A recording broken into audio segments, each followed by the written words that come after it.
This is the original esport racing game. This is iRacing.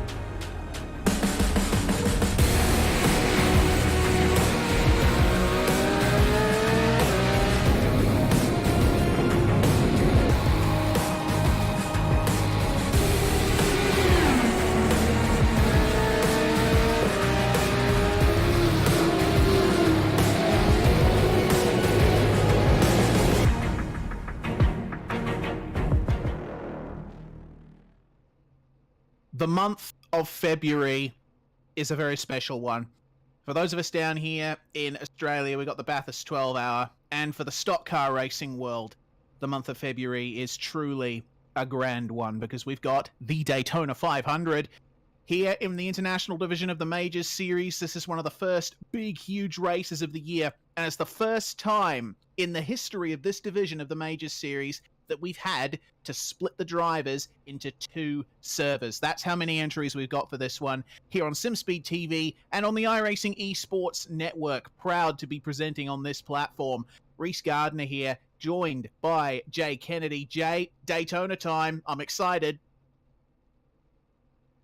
Helps if I turn my microphone on. I am as well, Reese. It's going to be an awesome night of racing. You know this is my favourite race of the year. We always talk about it every time the Daytona 500 rolls around, about either racing it or broadcasting it, and to do it for the Major Series once again, especially after the result we saw last year. Really looking forward to watching this play out and to see how many participants we've had turn out this week to try and make the grid. Just shows how much this series has grown in stature around the AusNZ sim racing community. Absolutely. We've got some of the best numbers we've ever seen in splits for this series. I'll tell you what, a bunch of Gen 6 cars thundering around Daytona is something that I've certainly been looking forward to for the last couple of weeks, ever since the first round of the championship, which was also here at Daytona, but on the road course, the 2.4. And we saw some awesome performances in that one. But this, the oval circuit, is a whole different ball game. Yep, it's one of the longest races we broadcast for the entire year. We think about the Bathurst 1000 and how long that takes. Well, this is almost the same distance in length, 805 kilometres, 500 miles. Should be over in between 3 and 4 hours, depending on how we go with caution periods. I think we will see a little bit less in regards to cautions from what we saw last year. Drivers have learnt a lot. Drivers had a lot more experience. Last year we saw a lot of drivers come out and race their first ever big oval race. A few more have had a bit more practice. A lot have gone through the duels just to make the grid this week. So it's going to mean that the quality of racing we will have tonight were the best we've ever seen here on SimSpeed TV. Certainly, talking about the duels, drivers racing their way into a grid spot through those duels held for the last 3 days. For international competitors, until now, they haven't had to worry that much about splits, but it's been quite the build-up for those guys. They got to do a lot more than they probably would have initially thought to get into this one. Yeah, 100%.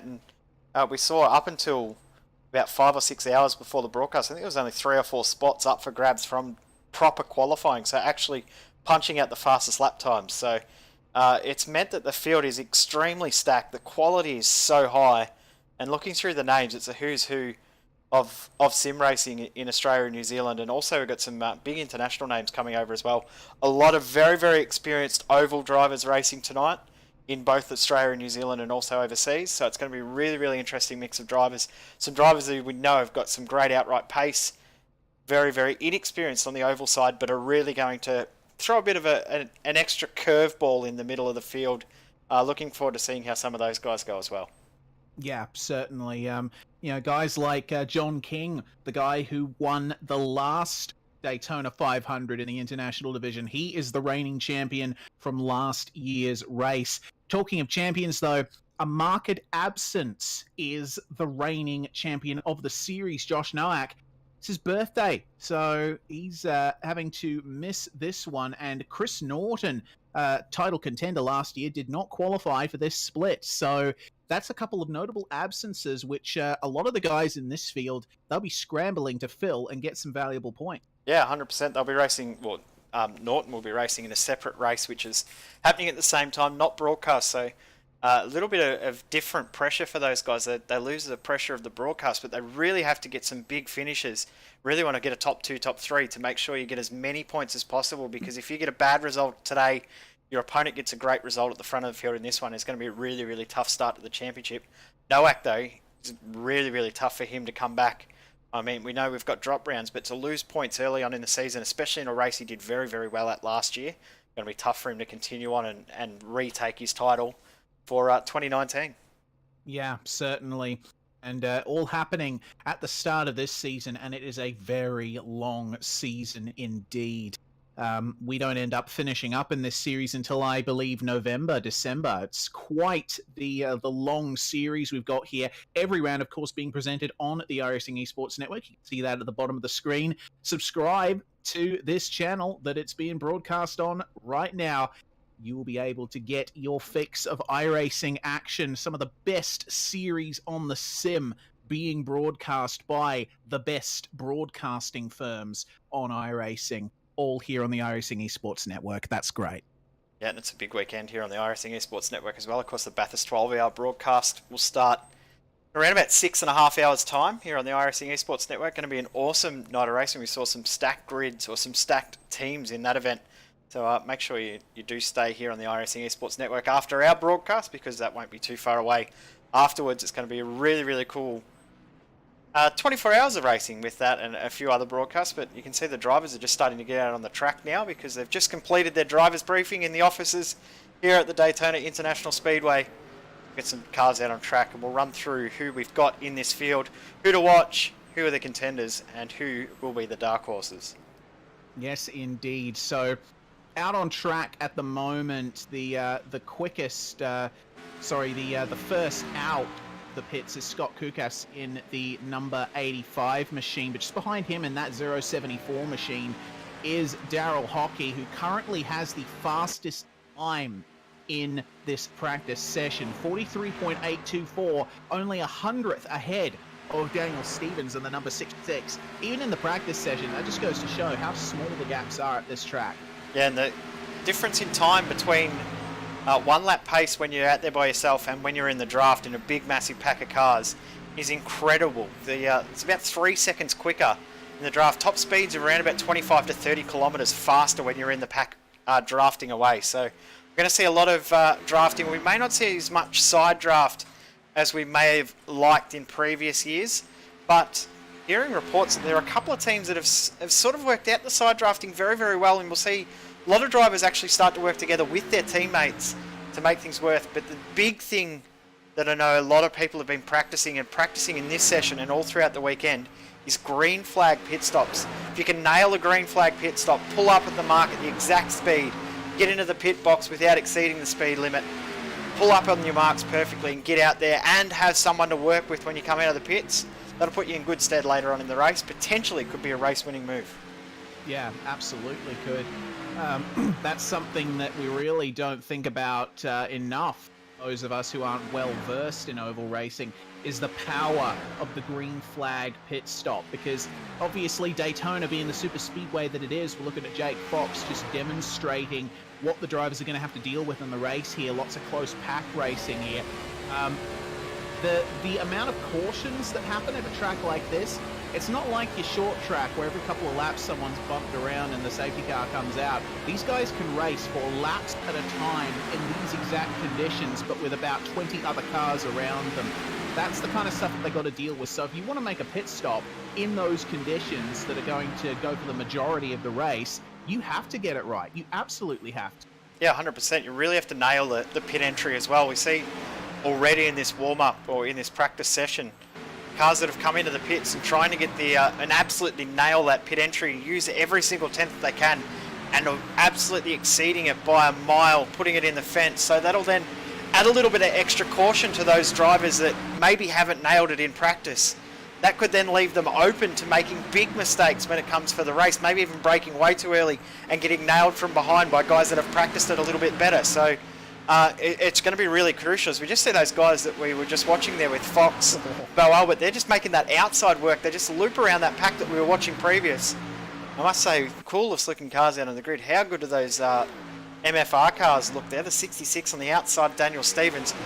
Yeah. Candy Apple Red looks absolutely spectacular. Absolutely yummy looking livery. I love that.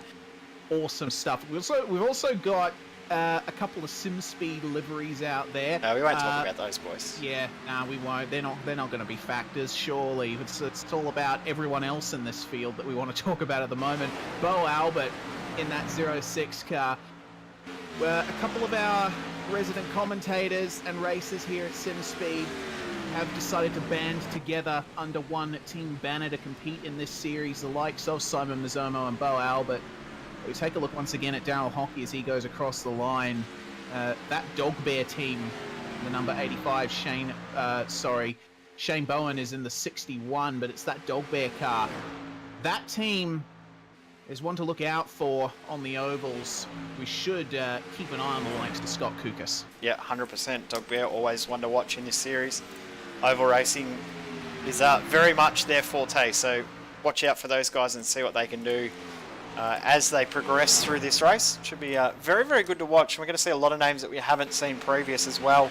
A few international, we being the international split, but a few drivers from the America split coming over to race in the international split this weekend, which a little bit surprising to see, but same breath, I quite like that we're seeing a bit of a mixed up field and some different drivers that we don't normally see. Yeah, exactly right. That's the beauty of this division of the Majors series. It doesn't just bring together the guys from the Oz NZ parts of the world, it also brings in people from California, from Asia Pacific, from even the likes of Central Asia we could potentially see drivers competing from. So it really brings in a bunch of geographical diversity that we don't really get as much of in the other series we broadcast. Yeah, 100%. We're going to see a huge mix-up of drivers, and he won't like for us to say this, but this is probably the favourite going into this race. Jason Martin, without a doubt, the best oval racer in Australia and New Zealand, has been for years and still is to this day. He will deny that absolutely 100%, but he definitely is one of the best, and you watch him nail his pin entry here. It's going to be absolutely perfect on the marks, pulls it up right on to the speed at the cones. That was a perfect pit entry. Absolutely. You do anything as much as Jason Martin does ovals, and you will get absolutely fantastic at it. Jason Martin just bringing a little bit more of flair and commitment to his driving as well. There's a reason why he's so highly regarded in the Australian oval racing circle. But we ride on board with another Dog Bear guy. This is Drew Lalonde in the slipstream of the number 35. That one is Dean Palmer. So these two drafting together, almost getting onto the tri-oval apron. And am I correct in presuming that you are allowed to use that apron in the race?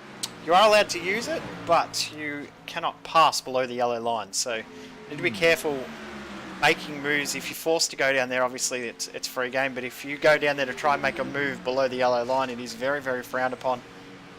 So you need to be careful dropping below the yellow line, and we will see drivers drop down there at some point. It's almost bound to happen, but making sure you rejoin the track safely is quite difficult at this circuit. The shape of the tri-oval means, or the banking in the tri-oval means that it's very, very tough to get yourself back up onto the circuit safe as well while you're doing so. So you probably want to stay away from that anyway. So we're not too far away from getting ready to actually take the green flag. I'm getting very, very hyped and very excited. Yeah, me too. These Gen 6 cars, they are as close to the current models of NASCAR that you will find racing out there on real-life ovals, as close as you can possibly get at this current time. And as we go 3, 2, 1 into the race session, you'll get to see some of the craziest sim racers in the world tackle this amazing circuit. So we're really looking forward to seeing how they get off the virtual green flag. This is the grid, Jay. Starting on pole position, we have Jason Martin, Jake Fox following him on the second row, on the first row, sorry. Evan Taylor and Daniel Stevens behind them with Eric Thorpe and Chris Purnell. Ryan Jones and John King, the reigning race winner. He starts on the fourth row. In ninth, we've got Dean Moll and Matt Muggleton rounding out the top 10 on row 5. Row 6, we've got Will Leslie alongside him, Riley Curtis with Shane Bowen Scott Kugis on the next row, row 7. Row 8 is Dee Palmer and Simon Mazzomo. Row 9, Robert Northway and Matthew Cloak. Row 10, Mariko Dutnak and Roger Clark. Roger Clark, another one to watch. Very, very good oval racer as well. Yes, indeed. Drew Lalonde starting in the Dog Bear Blue, number 3. 21st place, James Robbie as well. Alex Sheridan and Cameron Dance on the 12th row there. Starting right behind them, we have got Gary LaViolette along with John Sorensen. Dave Douglas, Bo Albert, and Daryl Hockey rounding out this 29-car field as they are moving away from their starting spots in the pit lane. And they are going to form up behind the safety car, or, since we are in America land, the pace car. Yeah, we can call it a pace car. We don't normally get to call it the pace car over here, do we? We get in trouble when you say pace car. It's a safety car, but we can say pace car tonight. Of course, 200 laps of racing, 500 miles ahead for the drivers, and 805 kilometres. Pit window around about 36 to 40 laps, depending on where you are in the pack. If you're at the front of the pack or you're by yourself, you're probably going to get about 36 laps. If you're in the middle of a big pack of cars, you can probably stretch it out to 40 laps. So we're going to see at least 4 pit stops from all of these drivers, probably closer to 5 or 6. We've got about 3 to 3.5 hours of racing ahead of us. It's going to be awesome. Looking forward to it. This is the biggest race of the year for our oval side of things. It absolutely is, and I cannot wait to see them take that green flag. So the big challenge there is to look to the end of the race. If you are able to get a pit stop in the window towards the end, 36 to 40 laps towards the end of the race, then you'll be home free. But cautions can throw that off massively. So we will have a look at this enormous field of cars as they come down towards pit entry. The pace car is in. Jason Martin controlling the field. The green flag is out, and away he goes. Very good start on the bottom line there. It looks like the top line has managed to stay with them. Jason Martin already seeing Gavin Sadler move around in his mirrors. But we are green for the start of the International Majors Daytona 500. What a sight to see as they come through 1 and 2 for the first time. That second row is really doing well, but it seems like Jake Fox has fallen back a fair bit in these opening couple of miles. You can see already a few of the guys on that outside row trying to get themselves down to the inside, but the field will start closing up. We'll start to see them really start to work into their grooves, work out where they want to sit. We'll probably see a big long line of cars to start with. We'll see a few cars drop off the back of the field, and then we'll start to see the real racing commence. So complete lap 1 cleanly, always a good sight to get through lap 1 nice and clean. Yep, absolutely. So on to lap 2 now. And they're reaching top speeds of about 320 kilometers an hour as they go along here. It's not entirely bad to be in that outside line because you can get a little bit of side draft from the guys down below. You see everyone just going towards the bottom and middle of the circuit there, maintaining their positions. I love that camera, watching them all flick by at those amazing speeds. Look at that, that's crazy.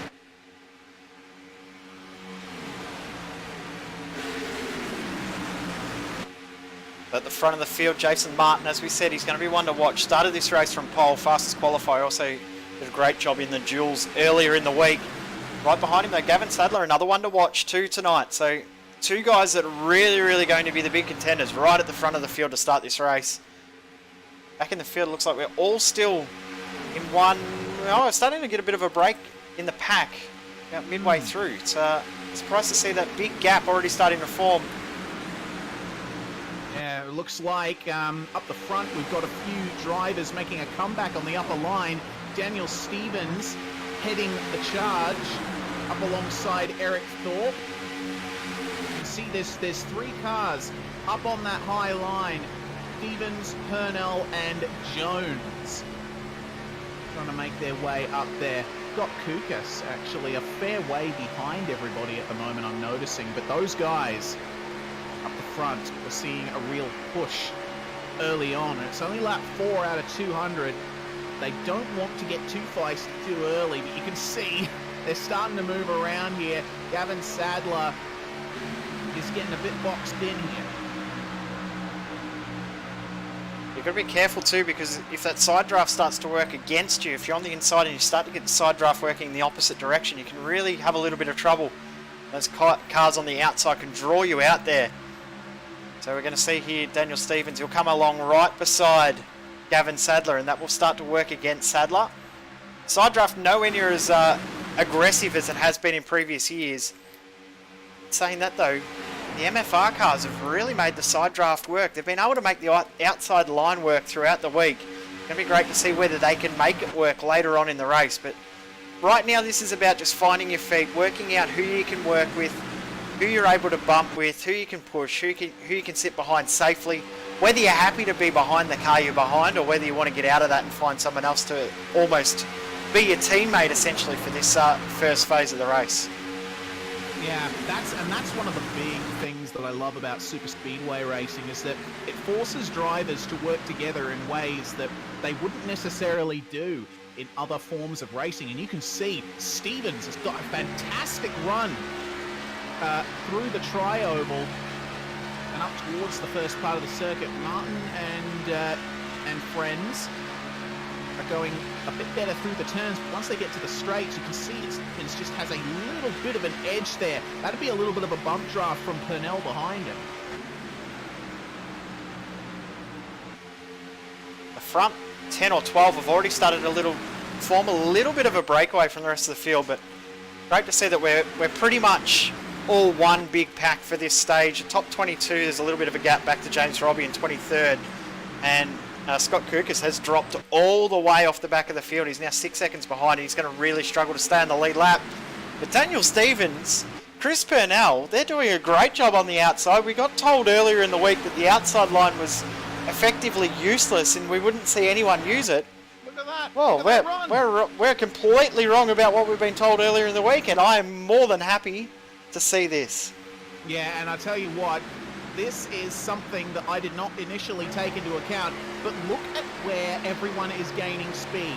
The inside line is gaining through the turns, and once they get to the straights, Purnell and Stevens get it done. That's because they're gaining a bit of momentum from dropping off the top of the banking as it flattens out. That gives them a little bit of an extra speed boost down the straights, and they've been able to make that work beautifully. Martin now down to third, just inching back into second place here as they go through the turns, but watch Stevens and Purnell on the exit. They drop down, they get that little bit of a launch, and away they go.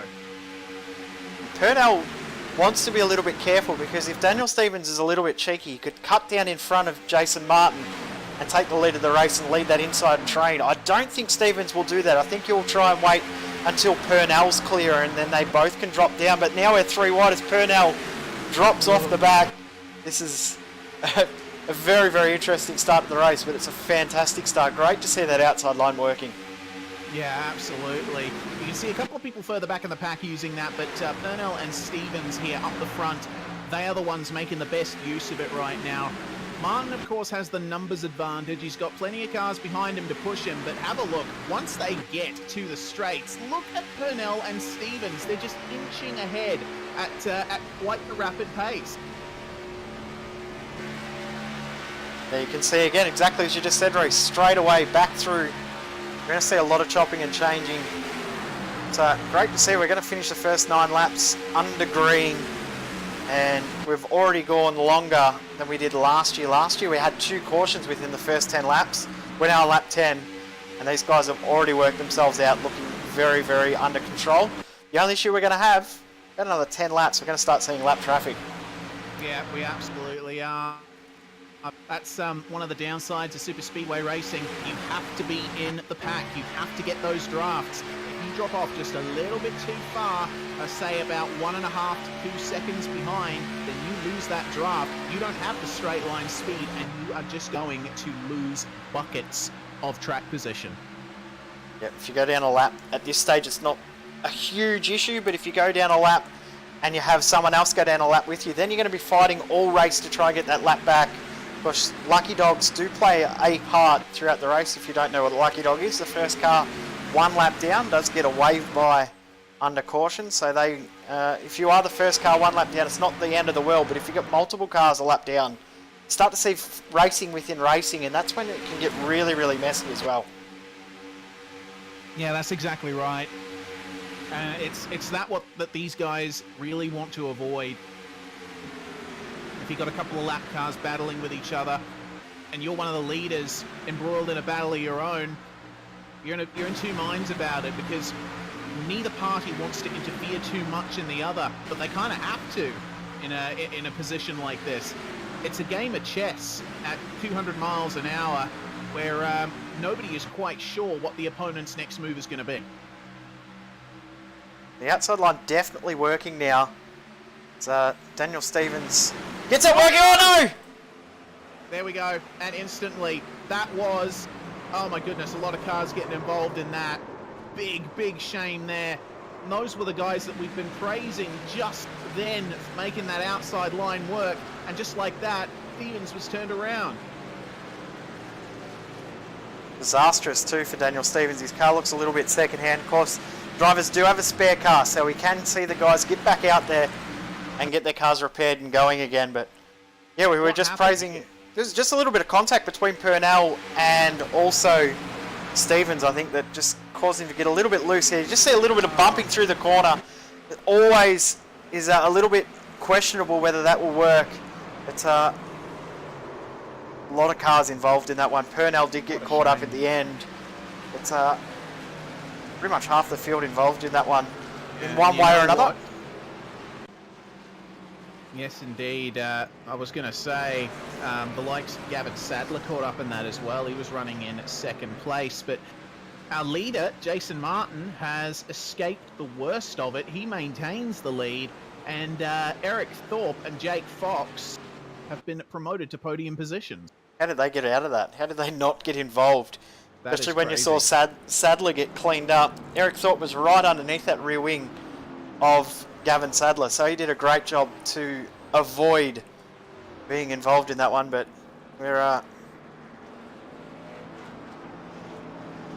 we didn't do too bad though. I think to see we got 11 and a half laps clean, well 11 and a quarter. Indeed. But yeah, a fairly big drop in numbers in that one. We've got Shane Bowen in the pits. He did blow up his car. Alexander Sheridan and also Daniel Stevens already come in. They'll also serve a penalty, but the rest of the field now coming into the pits. Yes, indeed. And basically everyone is going for it here. Get a little bit of damage repaired. Get some fuel, maybe some extra tyres. So, Jason Martin in his box, Jake Fox in his box, Eric Thorpe getting tyres changed, and we're seeing the panel beaters come out and make sure those cars are well repaired. Martin already out. Yeah, he only took 2 tyres, as did Matt Muggleton. Muggleton's got a little bit of damage on that right-hand side, so he'll have to be careful. Eric Thorpe also out. Cameron Dance also taking 2 tyres. He's jumped up into 4th position. Bo Albert also taking 2 and into 5th. Those guys look like they've all got through that incident other than Muggleton unscathed. The rest of the field all still in. Jake Fox, very, very long stop for him. He's still stopped. Yeah, definitely. So he might have come out from that wreck a little worse than we anticipated. He might have some fairly critical damage on that thing. Very, very possible. Of course, it wouldn't make much sense for someone to immediately go for their spare car if they were, not heavily involved in a wreck. You're just wasting an opportunity to use it later on. But Fox still at a standstill, along with the likes of Purnell, Shane Bowen, Simon Mazzomo, and Robert Northway. They're all in there. Mazzomo got very, very heavy impact in that incident. You can see the side of his car, so he'll be getting as much damage fixed as he can. Under this caution, he'll come out and get to the back of the train and stay on the lead lap, but we should go green next time by. And hopefully we can see another decent green flag run, but that wasn't too bad a run. I must say the drivers must be pretty happy with how that's went, other than how the actual incident happened. But you always tend to see as well, when you see a longer green run, when we do see a caution, it is usually a lot bigger. Oh yeah, certainly. It's almost like the whole relationship between kinetic and potential energy. Like the less kinetic energy something has, the more potential energy. So Conversely, the longer a green flag run is, the bigger is the crash that ends it, or something. I'm not too good at physics analogies. Yeah, it went straight over my head. I heard kinetic and I thought you were talking about the team. No. But nearly up to 1/10 race distance as well. These races, when they do stay green, go by very, very quick. One thing that some drivers were talking about, I was talking to a few of the drivers before the race, is actual physical exertion in the race. It's been a long time since a lot of these drivers would have done a race this long. A lot of drivers in this field may never have done a full race this long. Might only do, say, a 50 or 60 lap oval race or a 20 or 30 lap road race. Maybe race for an hour at a time. Didn't race in the Daytona 2.4. So this length of race, which can go up to 4 hours, is really going to struggle, or be a struggle for some of these drivers, depending on how it all plays out. Yeah, certainly. You know, there's always going to be a few people who go, oh, it's just an oval race, you're just turning left, you're not lifting the throttle, it's flat out, da-da-da-da-da-da. But, you know, once you actually watch a race like this, once you actually experience a race like this, which you can do on the iRacing simulator, you really gain a deeper understanding for what these drivers need to go through. And I'll talk more about that once we have gone back green, which we are about to. The pace car is in. Jason Martin once again controlling the field. Green flag flying. And away we go. Actually a really good initial start there from Matt Muggleton, but I think that straight line speed is going to be his downfall. Yeah, I think you're right. I think we're going to see him struggle. I think we're going to see that outside line all ditch Muggleton and leave him hanging out to dry. That damage that he's got is going to be really tough. And we'll probably see teammates start to try and open a gap to let their sister cars in to the line. But Matt Muggleton, I think, is going to get dropped. That outside line really starting to struggle now with that damage on the front of Matt Muggleton's car. Starting to look like it is more ploughing through the air than actually being aerodynamic in any way at all. I'm actually surprised that he's been able to keep up as well as he has in this initial phase anyway. So maybe the damage isn't worth as much as we thought it would be, but you can already see right behind Matt Muggleton, that was Cameron Dance slotting into the inside line just to try and get a little bit of extra drafting. And this is what I wanted to talk about, Jay, before we went green. When you're in the middle of a draft pack like this, you're not just going flat out and pitching your wheel to the left a little bit. There's so much more to it than that. You actually have to get out of the throttle. Sometimes you even need to ride the brakes a little bit to try and keep your momentum up, but not so much so that you're plowing into the car in front of you. That's where the mental game comes in. That's where your ankles really get tired because you're trying your best to hold the throttle at the optimum position that will allow you to benefit from that draft, but not too much. Yep, whether you've got to be 80% or 82% throttle, or in some aspects you have to get it back down to 100 and then get straight back off the gas again because you've got too much momentum. It is really, really tough, and it is really mentally draining, which is why, as I said, when we have these big, long green flag runs, you see big wrecks because the mental side of these races is so intense. It is so huge. It's such a tough job to finish these races. If you can finish one of these races on the lead lap, it is an achievement in itself. To win one of these races is absolutely huge. It absolutely is. Shane Bowen there on the outside, unfortunately all on his lonesome. You can see them jetting by him. Hopefully Shane can find a bit of a gap in the field and get himself in a position to possibly get back onto the lead lap later on. But for the most part, these guys are single file, and Eric Thorpe is now the main challenger to Jason Martin. I think Thorpe's quite happy sitting there, and you can see, but earlier we saw the MFR car at the front there of Daniel Stevens. He was able to get that to work really well, but it looks like everyone's just happy and content at the moment. Getting into single file, we're probably going to see a lot of single file racing at the start of these stints, and then as we start to get up towards the end of the first stint, or the end of the full stint, and we get green flag stops, that's when we're going to start to see a few of these drivers really play the strategy game. You just noticed there, Robert Northway's got a huge amount of damage on the front of that Camry. He has too. Wow. He actually has. That's very concerning. Not quite sure. You have to watch the heat in that car. That'll be from that big wreck we had earlier when he was trying to avoid everyone. He would have unfortunately had a big issue. You can see how crumpled up the front of that car is. Go back to the front though. With it. Yeah, well, it doesn't look like it's stressing him too much. I suppose so much left in the race. You don't have to be too worried. And so we go back to the front.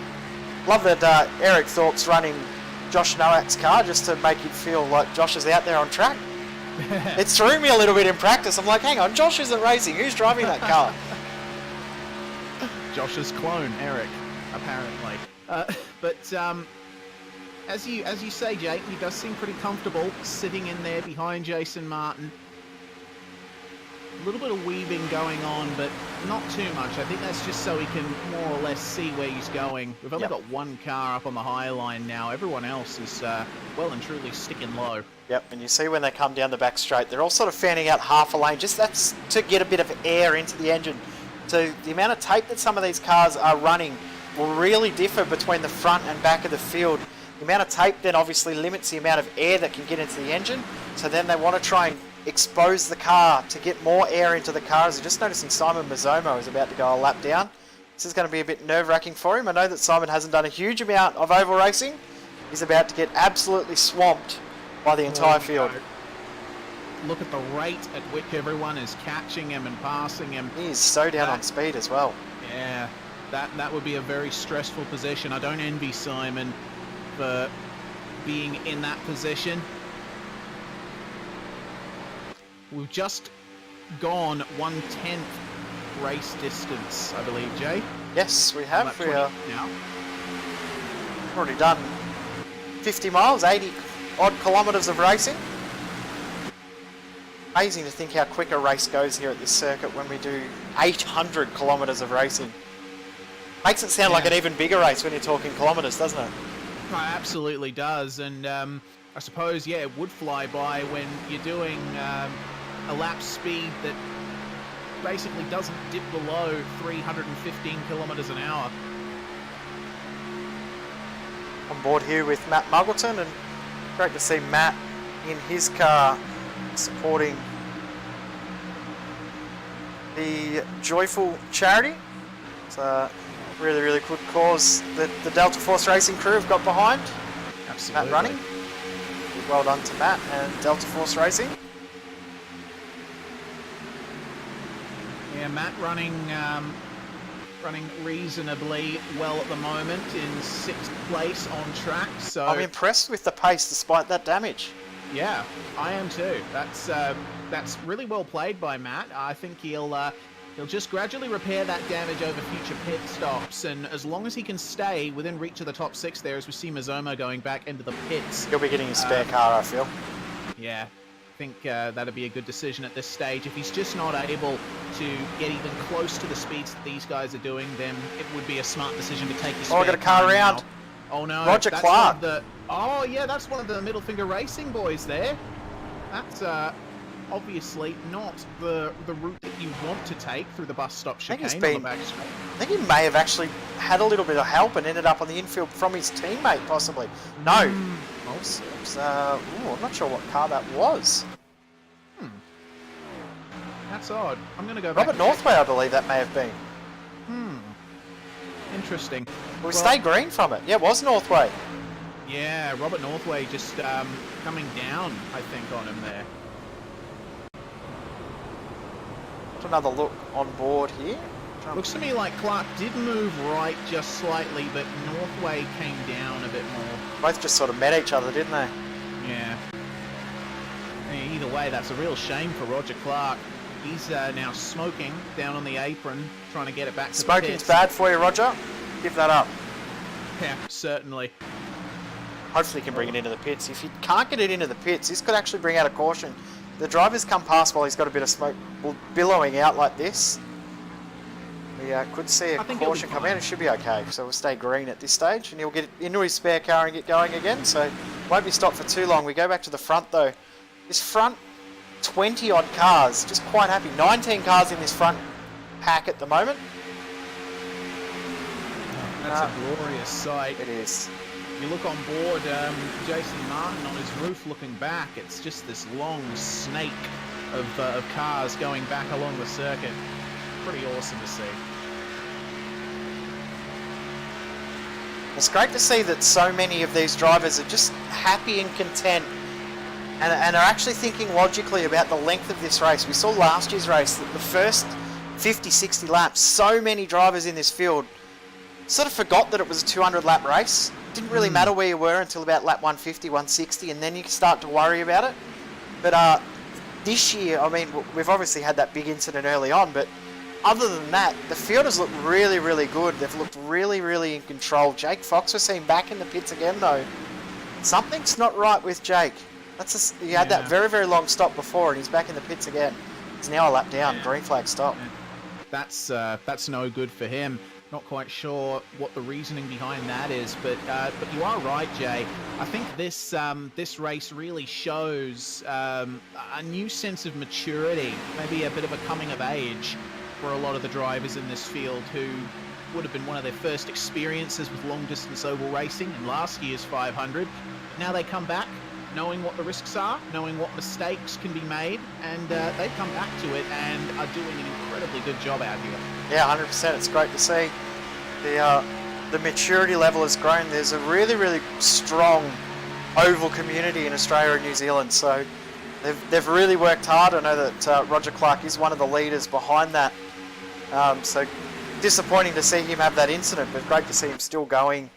He's got in his spare car and back out on track, but the oval resurgence in Australia and New Zealand is so good to see. As a fan of oval racing on the iRacing service, I absolutely love seeing that it is growing and continuing to grow. The Oscar series, it's run during the week, now growing in stature as well as the driver participation numbers. So hopefully next year we might even see 3 splits, maybe even 4.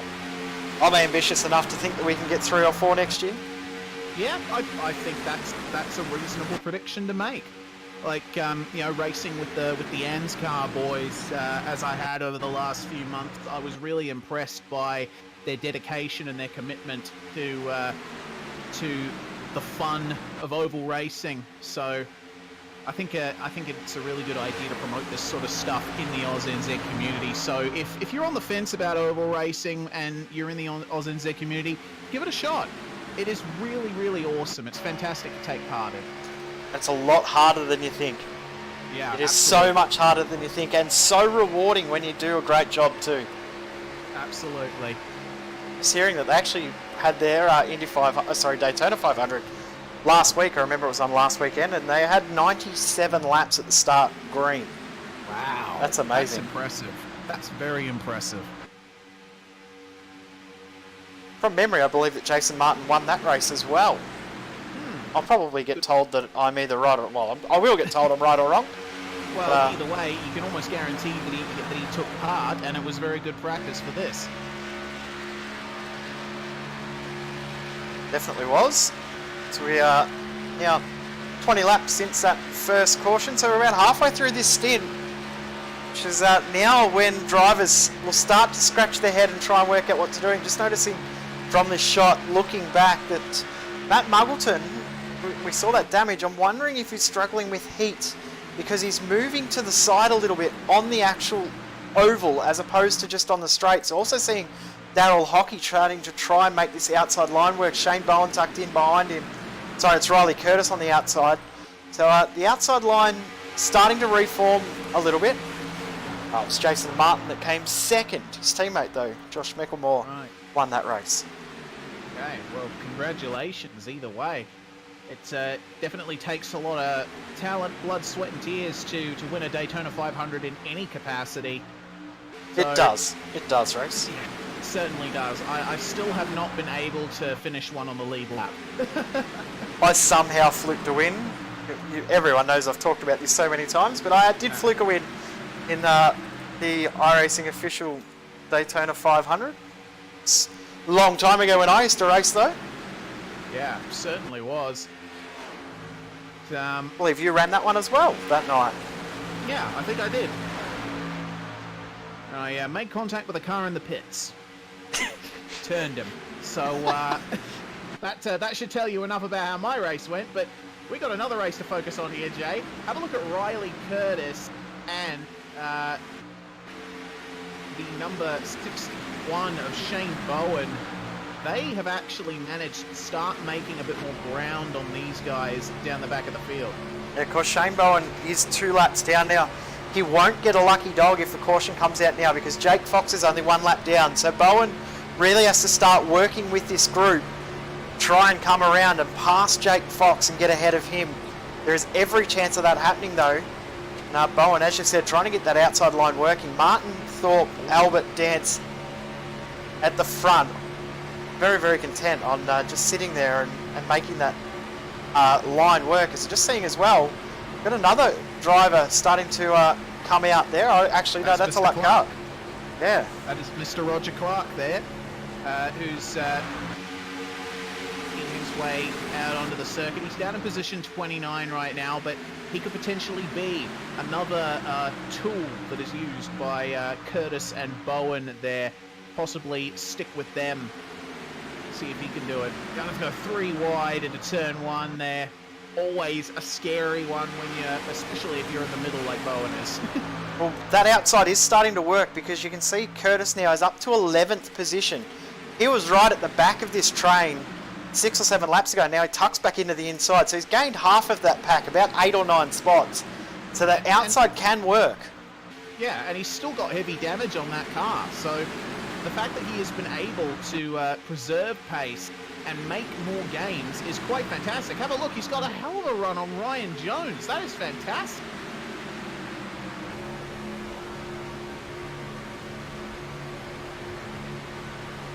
On board with Ryan Jones as we take a look at the 815 of Riley Curtis.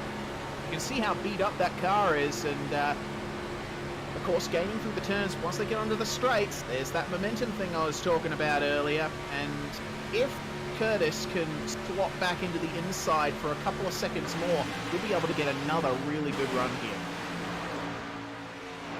Not quite enough, but what might happen is you see there the sister car there of Dave Douglas. He might check up a tiny little bit, check up that inside line and enable the car of Curtis to come in. I think Curtis might just keep going. Don't be surprised to see Douglas jump in behind Shane Bowen and those 3 start to work together to push that outside line up to the front of this field. Could definitely work out for them when the next caution comes out. It'll allow Riley Curtis a bit more of an opportunity to get some of that damage repaired on his car and come out in a really good position. They are coming up on the 7th and 8th place machines. We've got James Robbie and Gavin Stadler, the teammates next to these guys. Look at the runs that these guys get. We're right on board with James Robbie here in the Misfit Motorsport machine. You will have to look back just a little bit to see him there. Moving down to the inside, there we go. As predicted, Riley Curtis gaining a little bit more of momentum there. Fortunately, Shane Bowen's been left out to dry. And what's going to happen here? Yeah, Bowen has been left out to dry by himself, but what he's got is Jake Fox just ahead of him. If he can pass Jake Fox, then he's the first car 1 lap down. This is now a race within a race here. Oh, yes it is. It definitely is. And have a look at the run that Bowen has on Fox there. Oh, squeezing him up against the wall. Oh, almost getting into the wall is Jake Fox, but Shane Bowen is now ahead. So if a caution comes out right now, Bowen is going to be top dog, the lucky dog. And Eric Thorpe also starting to get a little bit of momentum as well. He almost looked like he might have been able to go around the outside. The gap at the line, 3 thousandths of a second between first and second. So we've seen some amazing finishes at Daytona. We saw last week here on the iRacing Esports Network the West End Mazda Australian Online Supercar Championship, 3rd and 4th separated by 1 thousandth of a second. We're going to see something similar to that somewhere throughout the field tonight. Hopefully it's for first and second. Yeah, hopefully. These there's nothing quite like an oval finish, is there? Nothing at all, and especially a super speedway finish. It's going to be an awesome finish. We're already at a 5th race distance. This race is going by at a very, very good pace. 1 caution so far on lap 12. So now 26 to 27 laps from the last pit stop. That means that drivers will really be scratching their head, starting to stress, because it is stressful green flag pit stops in a huge pack like this is extremely nerve-wracking. Yeah, absolutely is. You got to remember, not only are you going at a pretty high rate of speed, these cars don't do much else very well other than going very fast. The brakes are very weak, and the tires are really built for these kinds of circuits, for the very high grip, high pressure sort of surfaces on ovals. So once you get on that brake pedal, on brakes that are very cold, in a car that has a very wayward chassis, then you really start to test the limits of what these things can do, and oftentimes you will go over them. Just said about Shane Bowen getting past Jake Fox to get the first car one lap down, or first car a lap down. No longer, because Chris Purnell is now the first car one lap down. You can see there's no rear on that car, so he is struggling with pace. Also at the front, the top 6 starting to bridge a little bit of a gap on the rest of the field. Gavin Sadler's dropped a tiny little bit. I don't think that will worry him too much though.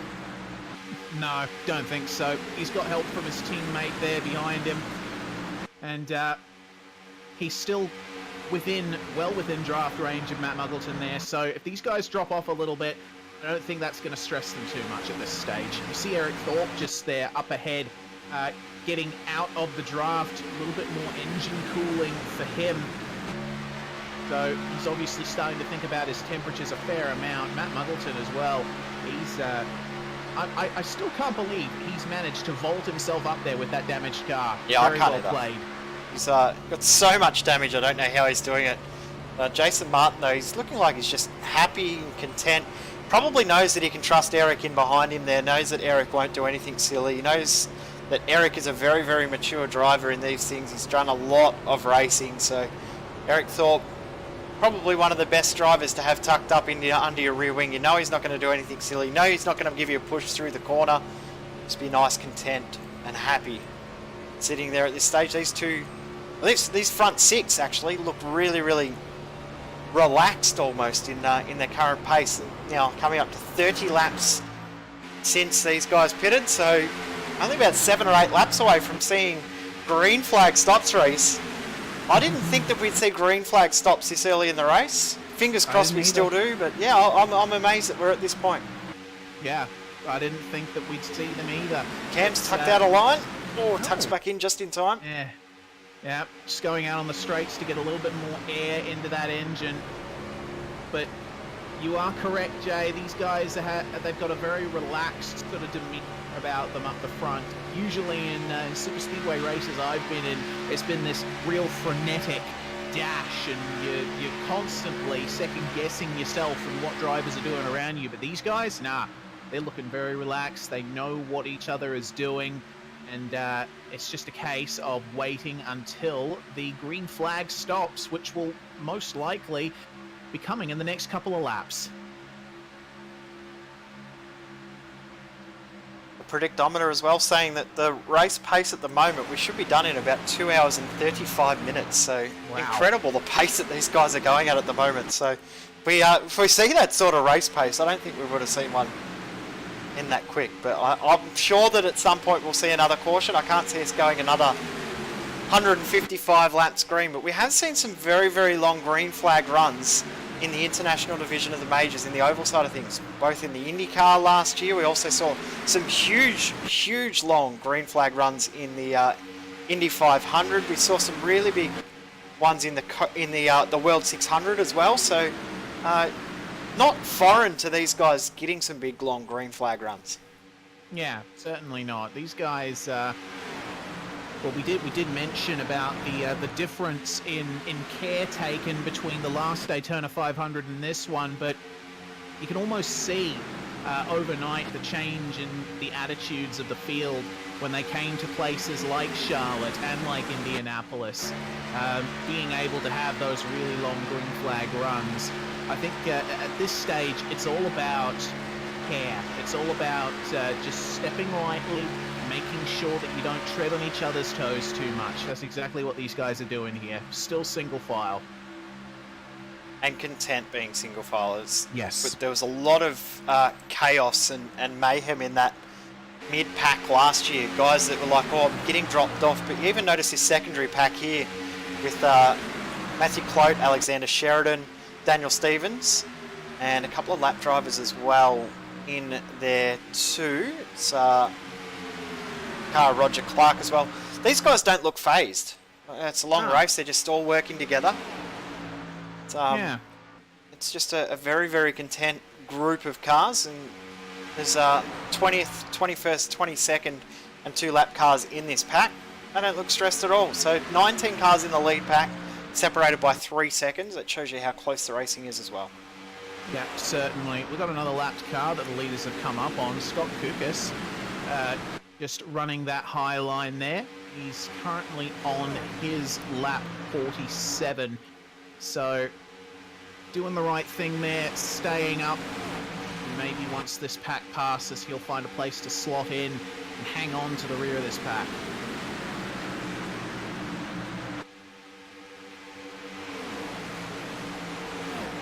Probably just be happy to let all these guys by, and then he'll tuck in at the back and lap around. He's got a fairly big gap between he and Chris Purnell, who's way down the field. He's out there all on his lonesome. He'll be hoping for a caution so they can get that car fixed, come back out. But we are now up to 35 laps in this stint, and now we really start to see what these guys are going to do in regards to pit stops as we approach quarter race distance. Guys are doing a very, very good job keeping it clean, keeping it relaxed. I've never been so relaxed watching one of these oval races. Watching a super speedway race is usually really tense. You're sitting on the edge of your seat, you're waiting for something to happen. I'm waiting for something to happen, but at the same point, I'm just like, these guys just look so content. The only issue with that is when lapses in concentration happen, and that is when huge mistakes occur. That's probably what we saw in that first caution as well, the exact same thing. Yeah, that's exactly right. But right now, you're right. We're watching a Sunday cruise here, even though it's Saturday. So a Saturday cruise. It's quite nice to watch. It's like a very slow down. Just a chilled, leisurely Saturday night drive at 320 k's an hour with 30 of your best mates, separated by nothing, bumping each other. It should be right. Let's just all do 800 k's. Excellent. Well, that's a great goal to aspire to, and these guys are doing very well at the moment to do that. You see Dance just pulling out there once again.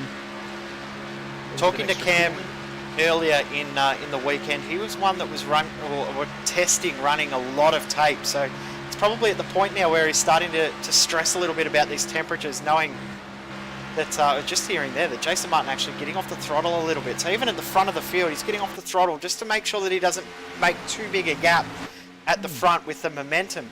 As you see there, have a look at around the outside. Yeah. Shane Bowen absolutely flying as that group back in the field that we saw. Matthew Clote, Daniel Stevens, Roger Clark, all pitting together under green flag conditions. Good stuff. Good stuff from those guys, definitely. But how about Shane Bowen? Where has he suddenly got this magnificent straight line speed from? You see Dance and Albert trying to catch some of his draft there. And then what they've done, they've actually opened up the door. Oh yeah. Dirtnak's going to come through. They're going to challenge for the lead. They've latched onto the back of Shane Bowen, and now they are going to challenge for the lead. Look at this. This is tactics, man. But what's going to happen is Martin is going to have to pit. He's probably going to have to come in next lap. Being the lead car for this entire stint means he's probably going to get 36, 37 full speed laps to a tank. We're just seeing Alexander Sheridan jump into the pits. So he'll probably come in this maybe next lap. This is lap number 38 in this stint. So this is where things start to get really, really nervy. Maybe they've pulled over to the side because they know that Martin's coming in, but coming in right now is Riley Curtis, also in Matt Muggleton, Dutnak as well. So now we're starting to get a really, really interesting phase of the race. If these front four pit together, come out together, they could break away from the rest of the field. They absolutely could. This is going to be immense. But what part is Bowen going to play in all of this? Remember, he is the car in front at the moment, but he is not on the same proper lap as these guys. He switched down to the inside there. What are these guys going to do? They're coming out of oval 3 and 4. who was going to bear right? Martin. Martin goes for it, but the rest of them don't. Yeah, he's going to have to do this all by himself. James Robbie comes in, Oh, actually. he's locked up! Jason Martin, he's locked up, and he's done a bit of a half spin Oh! on pit lane. Oh, goodness me. That could have been catastrophic. And what has happened, he's actually had his teammates come with him too. So Gavin Sadler, James Robbie have decided to jump in the pits at the same time. So they're going to all work together. Ryan Jones also in. Let's see what these guys that did come in last lap, where they will come out in relation. But Jason Martin, was he speeding when he came across the line? We saw that practice pit entry he did, as we just seen the guys that did pit, they've just gone a lap down. But Albert, Thorpe, Dance probably will all come in this time. They don't want to stay out too long. Also, Bowen's coming too. And have a look at Thorpe. Bit of a tight line. So deep, Oh! looks it up. Wow. This is what we were... Oh, goodness. Careful, guys. Jeez. A little bit of a bump and tap there between Thorpe and Albert on pit lane. See, you were talking about green flag pit stops before the race, Jay. That's why we love them. It is, but what has happened is Cameron Dance has been left out on circuit all on his lonesome. This is going to hurt him. He's got no one to work with. Gavin Sadler's also come out of the pits net leader, but he's come out with nobody. We did say that, or wonder if Jason Martin had a penalty. I believe he did, because he had a very long stop, 29 seconds. James Robbie also stopped 29 seconds, so he probably got a penalty as well, or he's hung in the pits to try and work with Jason Martin. When we get all these pit stops done, this field is going to be so mixed up. Will Thorpe and Albert maintain the lead? Also, John King's just coming out of the pits now too. These guys have to be careful because they have to wait until they come past the blue cone before they can stretch out onto the circuit proper. Gavin Sadler looks like he will be the leader of this race. Yeah, looks like it. And Eric Thorpe managed to jump Albert a bit more in the pits there. They've come out reasonably close to each other, but Thorpe's just gotten a little bit more of a gap. But Sadler currently in the net lead of this one. What is going to happen to him? He doesn't have any teammates to keep him company. I was going to say, Martin Maybe doing not. that half spin. Oh, yeah. I don't think Sadler's going to have the lead because Albert and Thorpe here are going to start working together, and that will mean that they'll get up to speed. If Sadler can just get in the draft, he might be okay. But Albert now on the tail of Eric Thorpe. If these two can lock up, we might see them okay. Ryan Jones, Dave Douglas, Matt Muggleton, Dudnak, Sorensen, King and Leslie, these guys, they all work smart here. They could come up past Sadler, past Albert, past Thorpe and take the lead of the race away. Yep, certainly. That is precisely what could happen. And this is yet another one of those things about super speedway racing that I absolutely love, is when they take those green flag pit stops and when they go into all of these separate battle packs, that's when you start seeing this real fight ensue, not between two cars, but between two groups of cars. They're all working together in their own little packs. So Sadler's been gobbled up by that group involving Jones, but Dance has come out just ahead of Thorpe and Albert, and he'll probably slow up a little bit, let Thorpe and Albert go by, tuck onto the tail, and these three will try and blast away. I don't think they're going to be able to do it, because the draft is probably just strong enough for Ryan Jones, Dave Douglas, Matt Muggleton and others to draft on up. But there is a distinct breakaway. The top 9 have gone clear of the rest of the field as Dance goes wide. He'll tuck in behind Albert. And watch how quickly the rest of this field closes up behind. Yeah, oh my goodness, have a look at the run there. The 909. Look at them all come around the Jones. outside. My goodness, that is crazy speed that they've got. You're seeing a little bit more moving around as well. These guys trying to make it work around the outside. There's going to be a little bit of rubber and marble build-up at the very top of the circuit. So the guys running Ryan the Jones line leads. have to be careful. Look at that. He's got it. He's got the lead of this race. And Dave Douglas has worked well to tuck in behind. He's taken second position away. So great job from those guys. Dance is the one out there with the freshest tyres. He'll have the shortest stop in the next phase, so that will help him later on in the race as well. But Jason Martin, he's going to be the talking point in the next phase of the race. 14 and a half seconds back. He is a long way down the field.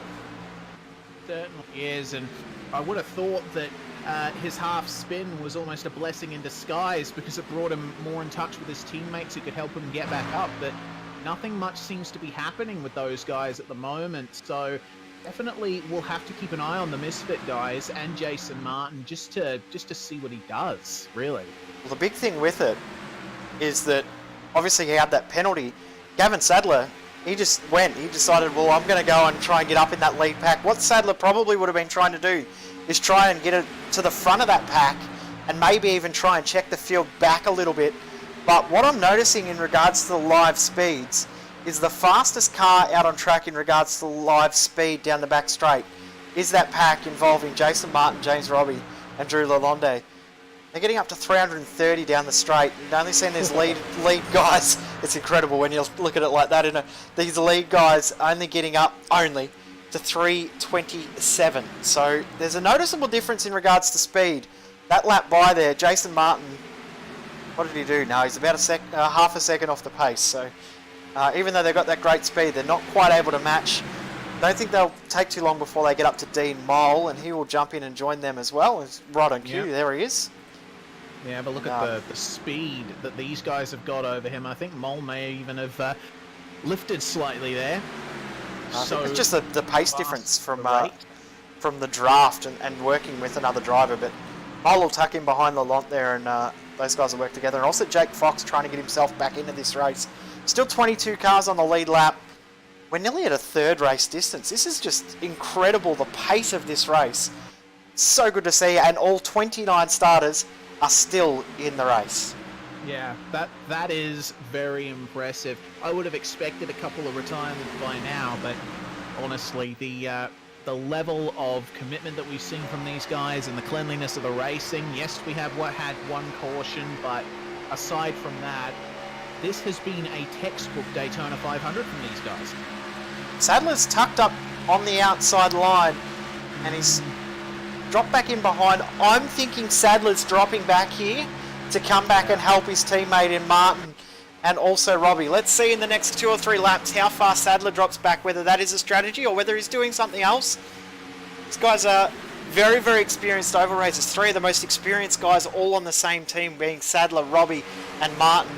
See what they do, but they're very, very smart in strategy, especially in oval racing. So looking forward to seeing how things goes. But one thing we haven't talked about yet, Reese, I don't know if you're starting to notice, but the sun is setting. The track will be cooling. Have drivers and teams thought about how the car evolves and the car changes when the sun sets? That is the question, because as many people are aware of, day-night transitions in iRacing are now a thing. This race has started in the daytime. We're going into sunset. It's currently 5:33 p.m. in the sim, so the sky is only going to get darker and darker as the sun sinks below the horizon. That's going to change the grip available on the track. It's going to change how the cars drive. They'll become a bit more oversteery in cooler conditions. So, yeah, good question. I don't know if any of the drivers have prepared for this. I don't think many would have, if any. Maybe some of the bigger teams might have had the manpower to test it, but some of those smaller teams, some of the single driver teams or 2 or 3 drivers to a team, they would not have had the manpower to be able to test those sort of things. So they're going to be really questioning what to do and trying to work out on the fly whether they adjust tyre pressures, whether they add some tape, take some tape off, what they need to do to make the car work better coming in later on in the race. It's it'll be interesting to see whether the car, even for some drivers, whether they've compromised the way the car's set up for the start of the race for later on when we get into the night phase. Yeah, that's it, and that is the beauty of dynamic conditions in a sim. We'll be able to see exactly what happens in real life, different teams and cars getting to grips with the situation a little bit better. So, bring on the night, I say. But this lead pack, Sadler hasn't dropped off. He hasn't dropped off as much as I thought he would. He's actually staying well on the back. Maybe he's just dropped back a little to check out, just scope out what's going on at the front. And then if a crash happens that will maybe trigger a caution, then he can let his teammate. Well, I'm wondering, that could be the other thing too, is maybe he thought that pack at the front was a little bit too racy for his liking, so drop back and save himself in case something happens. So we're about to start lap number 66. When we finish this lap, we're 1/3 of the way through the race. absolutely flown by. I'm quite impressed, actually, at how quick this race has gone. Usually, when you're talking about NASCAR racing at Daytona, you think 4, maybe 5 cautions by the 1/3 mark, but nah, this is good. Well, I think we had 5 or 6 cautions by this phase last year, so to have gone 53 laps green at this stage, it's going to be interesting. I'm just being told as well it won't get fully dark, but the sun will be in the driver's eyes at the end. Obviously, the current pace, the way they're going, they might be just trying to stay green so the sun doesn't get in their eyes. True. Yeah, we need to finish while it's still light, guys. Don't do anything stupid. Got to save the electricity bill. We can't have the lights come on. Yeah, well, they invoice us for that, don't they? I hope not. Now, have a look at the timing. We said last time we looked, do you remember the gap between Jason Martin and that pack and the lead pack? Do you remember what it was last time we looked? 14 and a half seconds. It is now 12. Oh, that's quite the drop.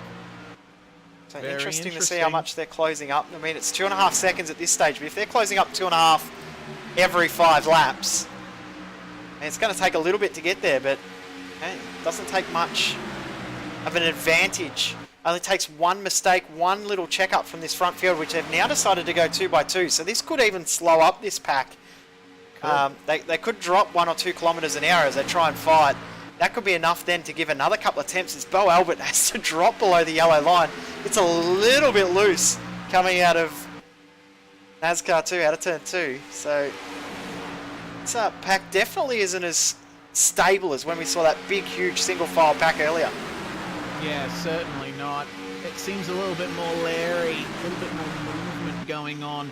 Earlier on, we just saw everyone stick solidly square in their lane, but now we're seeing drivers, going side to side a little bit, wandering a little down the straights and through the corners. So, a little bit more potential for things to go wrong here. As we ride on board with Sorensen, you can see there, that's Dance there on the inside. Look at the run that those on the inside are getting there. That's interesting. Outside run not being as good out of the corners as I remember it being. Last lap by Ryan Jones at the front of the field, 44.5. Jason Martin, 44.2. So another 0.3 of a second. It is now down to 11 seconds and closing at a decent pace. I think that's partly why Sadler's dropped off. Doesn't want to help those guys pull away. He wants to help try and bring them back. So he's just staying there as much as he can. Happy as these guys tuck back into line, Sorensen and Dudnak. So that little project from those guys is over.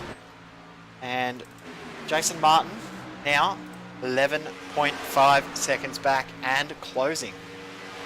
This is really exciting. It's this getting into the middle third of the race where you really start to see the chess pieces being moved and the calculations being done, and all setting up for that final stage of the race where anything could happen. Because what these guys are doing right now is they are effectively just preparing for possibilities. Nobody knows exactly what's going to happen here, not even us. There could be a caution. There could be 5 cautions towards the end of the race. Nobody really knows. So they have to be able to cover themselves if that opportunity arises. And they got to go for either the safe option, or they have to try something different and possibly take the fall. One thing with this pack here that we're watching involving Jason Martin, James Robbie, Drew Lalonde, Dean Mole, and also Jake Fox, they're about to be joined, or joining up to 4 more cars. John King, Will Leslie, Dee Palmer, and Riley Curtis. They're only 2.6 seconds behind that next pack. When that pack joins in, then we're going to see the pace from this group of 5, which will then be a group of 9, increase. So this pack here on screen will soon join up with that pack with Jason Martin and others. You can see just there. Then we'll start to see that gap really close. This pack here involving King, Leslie, Palmer and Curtis, they're catching that lead pack as well. So that lap by there, Ryan Jones a 45.1, 44.5 for King. So that's 0.6 of a second quicker for this pack. But have a look at Jason Martin's last lap. 44.1, 1 full second out of the race leaders. It's under 10, down to 9.5. We're going to see them all come together, and then we're probably going to have about 5, maybe 6 laps, and then they're all going to have to pit again. How good. How good. That is amazing. I love that. Just the perfect convergence of all these guys. That is fantastic to see. Well, 1.2 second advantage to King from that lead pack that lap there. Oh, yeah. 1.5 second advantage for Jason Martin. So these guys have got pace. Oh yeah. That's the big thing that we can take away from this. These guys down into the pack have lots and lots of pace, oodles of it. If I was in that lead pack, I'd be saying we need to shuffle around our positions, guys. These guys are catching us too quick from behind. We need to shuffle who's in which order, try something different, because as it is right now, it is not working. The packs behind were 15, 20 seconds back. They're now almost there. They need to shuffle their order around, work out who's going to be the best to be in first, second, third, and all of the rest of the positions. Because as it is right now, they are all going to drop back to the mid-pack. Absolutely. This is something that they really have to start thinking about, because this is what's happening. Have a look at this. Oh yeah, yep, there we go. We got a few people staking their claim here, saying, nah, we're tired of this. Well, Bo Albert, not entirely tired. He's not sure what he wants to do. Yeah, I think he was just trying to get a little bit more momentum there off Douglas. Have a look at the run that these outside guys have got now. That's Bo Albert at the very front there. Right behind him is Matt Muggleton. And this is going to be a pass for the lead of the race. Neck and neck here. Eric Thorpe's getting in on it too. Yeah, and one thing that this is continuing to do is help those guys in the packs behind. You can almost see them all in the same shot now. Look at the gap. Jason Martin to the race lead, 4.9 seconds. That lap by 44.0, 45.7 for Ryan Jones, 1.7 seconds disadvantage in regards to pace on that last lap by. Ryan Jones at the front of this pack may not be the right guy to lead this train, because they are really starting to struggle now. John King only 3.7 seconds from the lead of the race. But have a look at this now. We've got a 9-car chasing pack to chase the 9-car lead pack. I love it. I absolutely love it. This pleases my brain. This is fantastic. These cars all coming together at once in 2 diametrically opposed packs. There's the lead pack, go past. And here's the second pack. Have a look at how close they are. This is great. This is great. Jay, I don't know if you can hear it in my voice, but I'm hyped right now. I know your voice well enough to know that you are very, very excited right now. So hopefully we don't see anything messy happen, because I know that you will absolutely destroy my headset if something does. Yeah, I'll probably destroy the headsets of a few hundred people watching around the world here on the iRacing Esports Network. But Jason Martin has managed to get through almost there on John King. So these guys, Robbie, Lalonde and Curtis, all working together, going side by side with this other pack of King, Leslie et al. This is something special right here. This is one of the big chess moves. They move down to the inside. Jason Martin and James Robbie continuing their stalwart charge towards the front of this field. Look at them. Jason Martin is now only 3 seconds behind his teammate in Gavin Sadler.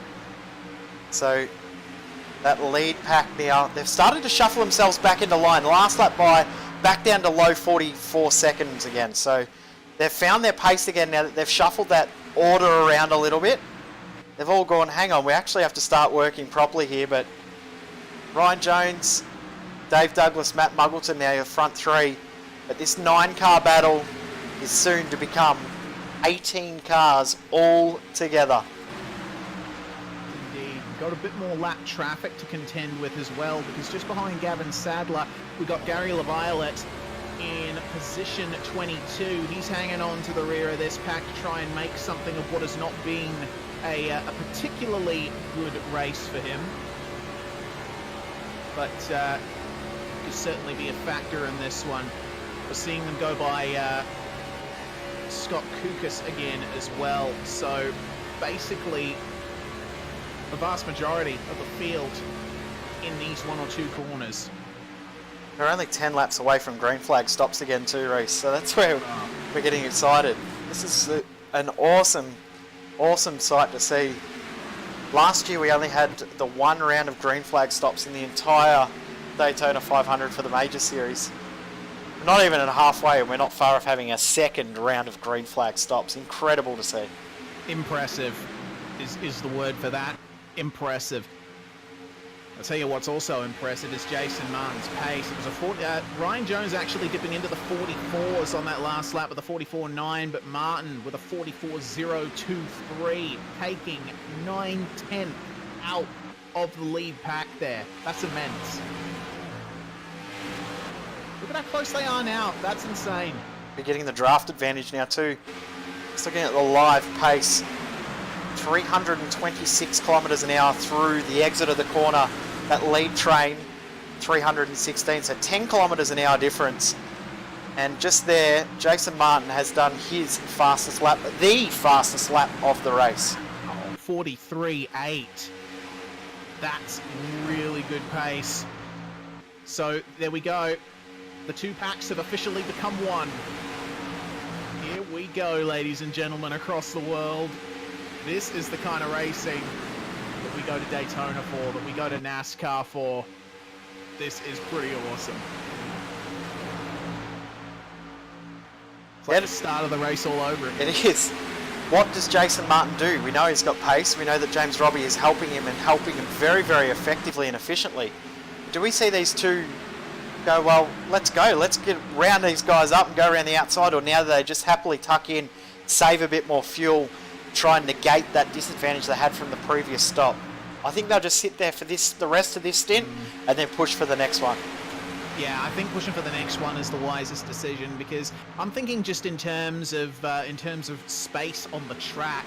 If they're up side by side at the time the green flag pit stops come around, it's going to make it so much more awkward for everyone. If they just sit single file and bide their time until they've got those pit stops done, then I think that'll work out much better for them. They'll be able to save a bit more fuel. They'll be able to get a quicker stop. John King's decided to try and round it around the outside, and he's been joined by Will Leslie.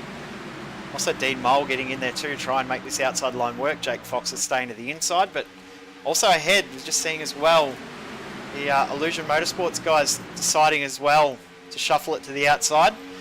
I don't think it's going to work for those guys. We will see. Also looking as well, Matt Muggleton also almost got shuffled out to the outside. He went over half a lane. Bo Albert almost come in there and chop that hole closed. Muggleton decides to go out there this time. We start to see this outside line working. Yeah, there's 2 guys behind them, Mikko Dortonak and John Sorensen, trying to make that outside line work. And Matt Muggleton... Oh, Dortonak! Is coming up. Oh no, there we go! There we go! Oh, wow! Spectacular! Lee Bad, unfortunately, for quite a few of those drivers, that was just shaping up to be another round of green flag pit stops, Jay, but these guys are definitely going to go into the pits under caution now. Yeah, well, it saved a few drivers. We'll see a couple of guys get back onto the lead lap as well that not long ago come into the pits, but Dudnak just got a bit of aero push there and just looped it around. It looks like Cameron Dance as well will get a penalty for driving through the pit lane. He did have to take to the pits to avoid contact. Wow, what a run we had. We certainly 72 did. laps since the last caution. Wow, that's a pretty good green flag run. So just dissecting what happened here in the tri-oval, Dodonak, yeah, he just slid a little bit and caught Dave Douglas, who unfortunately ricocheted into other cars. That just sent everyone flying.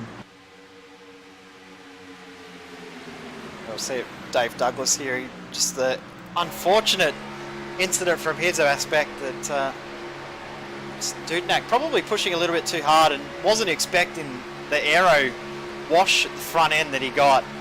And we've seen Douglas just nowhere to go, bang into the wall. And big spinny spin. Oh, I'm getting dizzy here. Yeah. But his car's Me gone too, pop man. as well, so he'll have to get his spare car.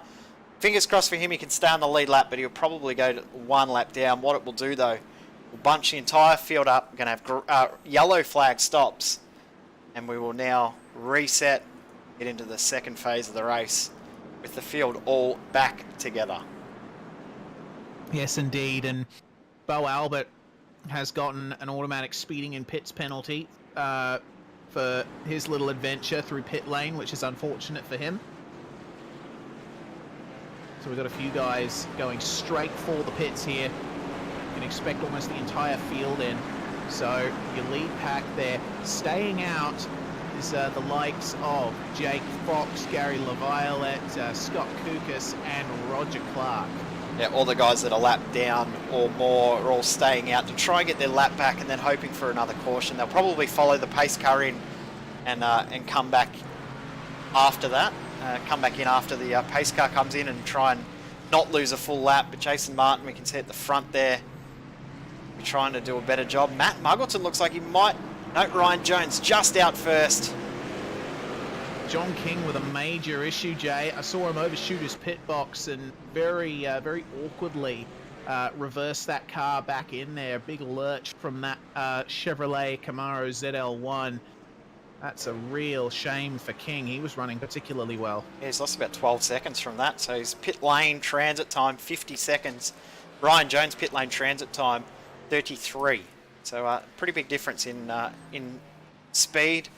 It's reassess where everyone is in the field now. Ryan Jones still leads the race.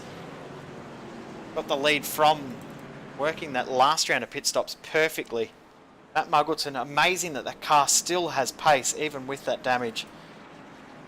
And John Sorensen in 3rd position. Cameron Dance in 4th. Amazing to see that Jason Martin has got himself back into 5th position. Pretty impressive run from the 6:55 there. Sets them up really well for the second half of this race, which is going to start very, very shortly. We are on lap 86 of 200, as you can see up in the top left of the screen. It's still not quite at the point where you're starting to think about the checkered flag, but it's starting to creep up on you. Of course, the guys that we did see stay out have all come into the pits because they do have closed pit for that first time around. I don't know why I forgot about that, but pits are closed to lap down drivers the first time by, and then they can come into the pits second time by. A few cars have come in for a secondary pit stop to get a bit of damage fix. One of those there on screen, Robert Northway, also Gary LaViolette as well. So a couple of cars have come in to get a bit more damage fix, get back out on track. But Ryan Jones will maintain the race lead for now. So pace car's lights are still on. We should be going green the time after this one. Going to be a very interesting second half of the race. My apologies, I just got a minor little tech issue I'm trying to fix on the fly. I've been waiting for a caution to try and fix this tech issue, and hopefully it's now going to be sorted as we come back. It's the worst thing about big long green flag runs when you've got a minor tech issue that you need to wait for a caution to fix. It was always going to happen, that, wasn't it? Yeah, of course. That's Robert Northway coming out of the pits there with a That car looks better. decidedly fresher looking Camry than he came in with. Long pit stop from him to get some damage fixed. About a 50-second pit stop, but now about to see the car of Roger Clark. He's about to get a lap back here. So he'll come back around to the back of the field, and he will only be 2 laps down now. He was 4 laps down at one point from memory, so good to see. It looks like Dave Douglas may be race done because he is still stopped in the pits. That is really, really unfortunate to see. He was doing a really good job of just helping set the pace, second car back, doing a good job of just pushing and maintaining the pace. Wasn't meant to be though, unfortunately. Yeah, that is a big shame for Douglas. I was quite impressed with his run, but I don't know, at least you can say he was taken out of the race in one of the most spectacular fashions possible, like a spinning top. Lights on the pace car are now out. The drivers are forming up into their double file formation for this rolling restart. And Ryan Jones will be the one controlling the field, which I don't believe he has done before in this race. Of course, this is the second restart. The first restart and the start of the race were both from Jason Martin, so new experience for Ryan in this series. Very, very difficult to time it, especially at super speedways, to make sure that you're not overrun by the outside line, and also not to break too far away from that pack, because if you break too far away, when the guys behind do catch you, they'll just blitz on by you. So you really got to be careful timing your run when you do these restarts at super speedways. Short tracks, you want to time it and get away from the field. Super speedways, you don't want to do that. You want to go with the field and have them come along with you. Yeah, it's very much a slower, more difficult game at speedways than it is at the fast, frenetic, short ovals. Well, the pace car coming up on pit entry now. We're going to get going again here in the Daytona 500. Coming around to start lap 89. Green flag flies. And my goodness, Matt Muggleton right on it at the restart, drawing even with Ryan Jones. What an impressive start from the top line. Yep. Very, very good job. And Matt Muggleton now officially timed in the lead of the race. Cameron Dance and Eric Thorpe also on the outside helping. It also looks like Dance trying to shuffle down. Oh. Squeeze into a gap that wasn't really there. Also just seeing as well, Gary LaViolette's jumped into the pits to serve a penalty. Will Leslie with a couple of tech issues as well, which is not going to inspire confidence in the drivers driving around him. Drew LeBon also with some tech issues as well. He's gone a lap down. Very good restart. And yeah, other than that, yeah, very good restart from all of these guys. Ryan Jones just inching back into the lead slightly. Cameron Dance almost moving up, but Eric Thorpe is there. Going to try and follow Matt Muggleton through into the lead of this race. Have a look at Eric Thorpe. He's weaving, pushing Cameron Dance a little bit lower. I think Thorpe wants to be on that lower line. He wants to try and thread into that gap. It's not quite there. It was there, but it closed up very, very late. Take care, guys. Eric Thorpe, there we go. He gets into that gap. Slotted in. Yep. If I fits, I sits, says Eric Thorpe.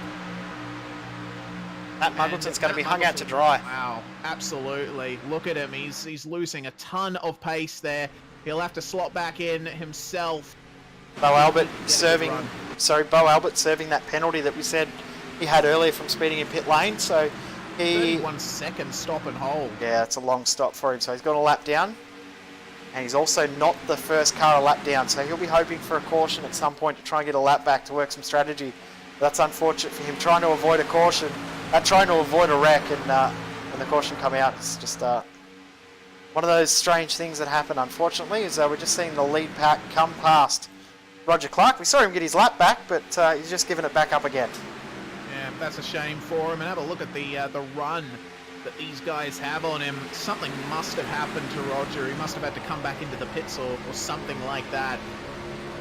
But this lead pack is looking a bit more frenetic than it was at the last restart and through that green flag period. I think everyone's gotten a little bit more skittish thanks to that caution.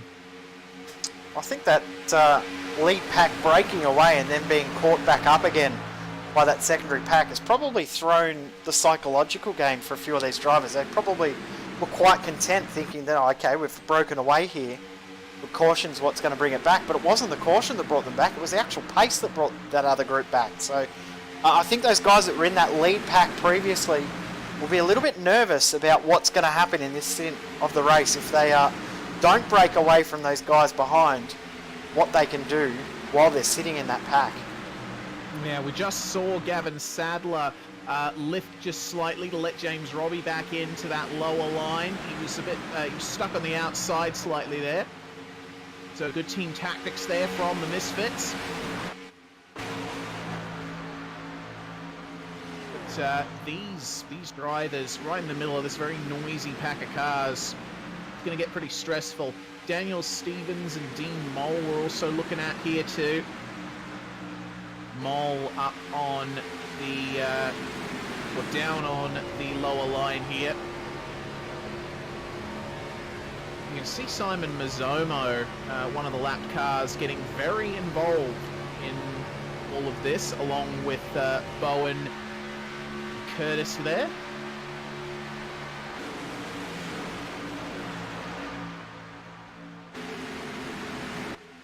Other than that, it seems like everyone's just holding station.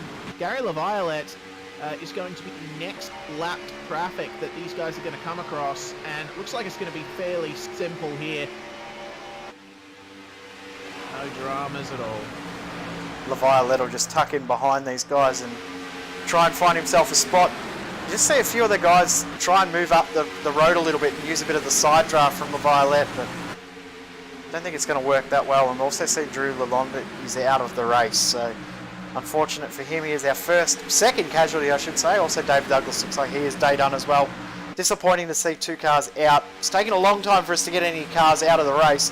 Have a look at there, Gary LaViolette almost in the wall. Right, that's being a bit hardcore down there. Well, he's trying to move back under, but Riley Curtis, I think, probably wouldn't have looked upon that too kindly. Those guys down the back of the pack, and Curtis has lost quite a bit of momentum there. He's going to try and slot back in, but unfortunately there's still a couple of MFR machines making their way through there. Tell you what, it's getting pretty hectic up at the front. Jason Martin with the run. Yeah, he's just starting to make some moves. Yeah, so he's past Sorensen and now trying to make this outside line work. He's got Matt Muggleton and he's got his teammates in James Robbie and Gavin Sadler all trying to make that outside line work as well. You can see Eric Thorpe trying to push along Cameron Dance to try and get those front three to move away a little bit. I don't think it's going to work. I think we're going to see Martin go around the outside here. Yeah, look at that. He's got his two teammates and Muggleton with him there. Muggleton shifting back to the bottom. So those three Misfits cars will be 100% working together on the outside to try and reclaim this lead. Look at Dance. He's shifting out there from behind Jones to try and get a little bit of extra air into the radiators of that machine.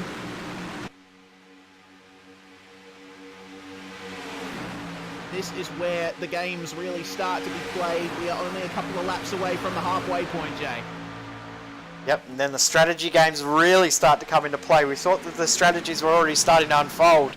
They're nothing to what we'll see in the final 100 laps. We are now only 3 laps away from half race distance. Seeing on the time screen as well, some of the guys back in the pack there, getting up to 332 kilometres an hour. That's incredible pace.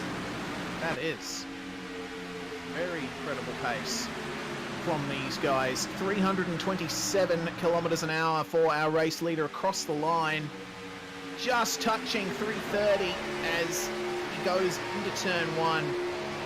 Riding on board with Cameron Dance in P2. You can see the trio of Misfits cars there off to his right, just in the rearview mirror.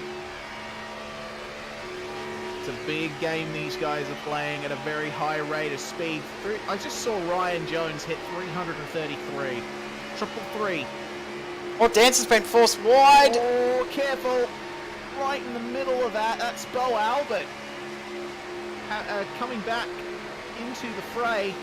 Of course, down in 22nd position. And not in a good position. Watch out! Eric Thorpe just comes up, almost makes door-to-door contact with Jason Martin there. Dance got a little bit squirrely through the tri-oval there. Thought he was going to go wide, and then he come back down, and Eric Thorpe had to check up, but didn't want to put his foot on the brake. Yeah. He's getting very desperate with that car temperature. You see him moving out of the draft every time. And there we go. Martin through into the lead. They're going 3 wide behind him. Eric Thorpe going to try and go around the outside here of Ryan Jones. He's stuck right in the middle. He's got James Robbie on his right, Jones on his left. And he's going to slot in front. That was very opportunistic there from Eric Thorpe. Now, I get the feeling he's going to try and work with these Misfits guys.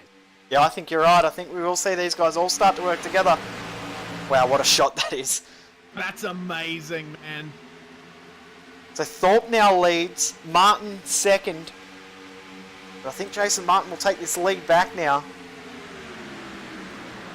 So we're about to complete lap number 100. Yes, indeed. Matt Muggleton there, I just saw shift up into the high line once again. So now you're really seeing a dichotomy evolve in the field here. You've got almost a complete split down the middle. Half the field going for the bottom line and half the field going for the top line.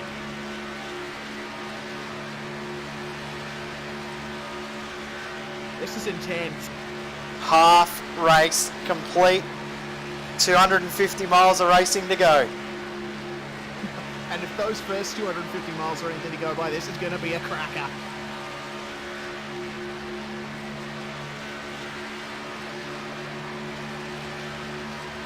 Have a look at how clear Jason Martin's getting here. He's going to try and make sure he's got enough room so that his teammate and James Robbie can come through as well. Maybe even Sadler as well. So this is going to be interesting to see if they can get those 3 cars through and make this outside line work. At the moment, though, it's looking like they have made it work and work fantastic for them. Almost clear.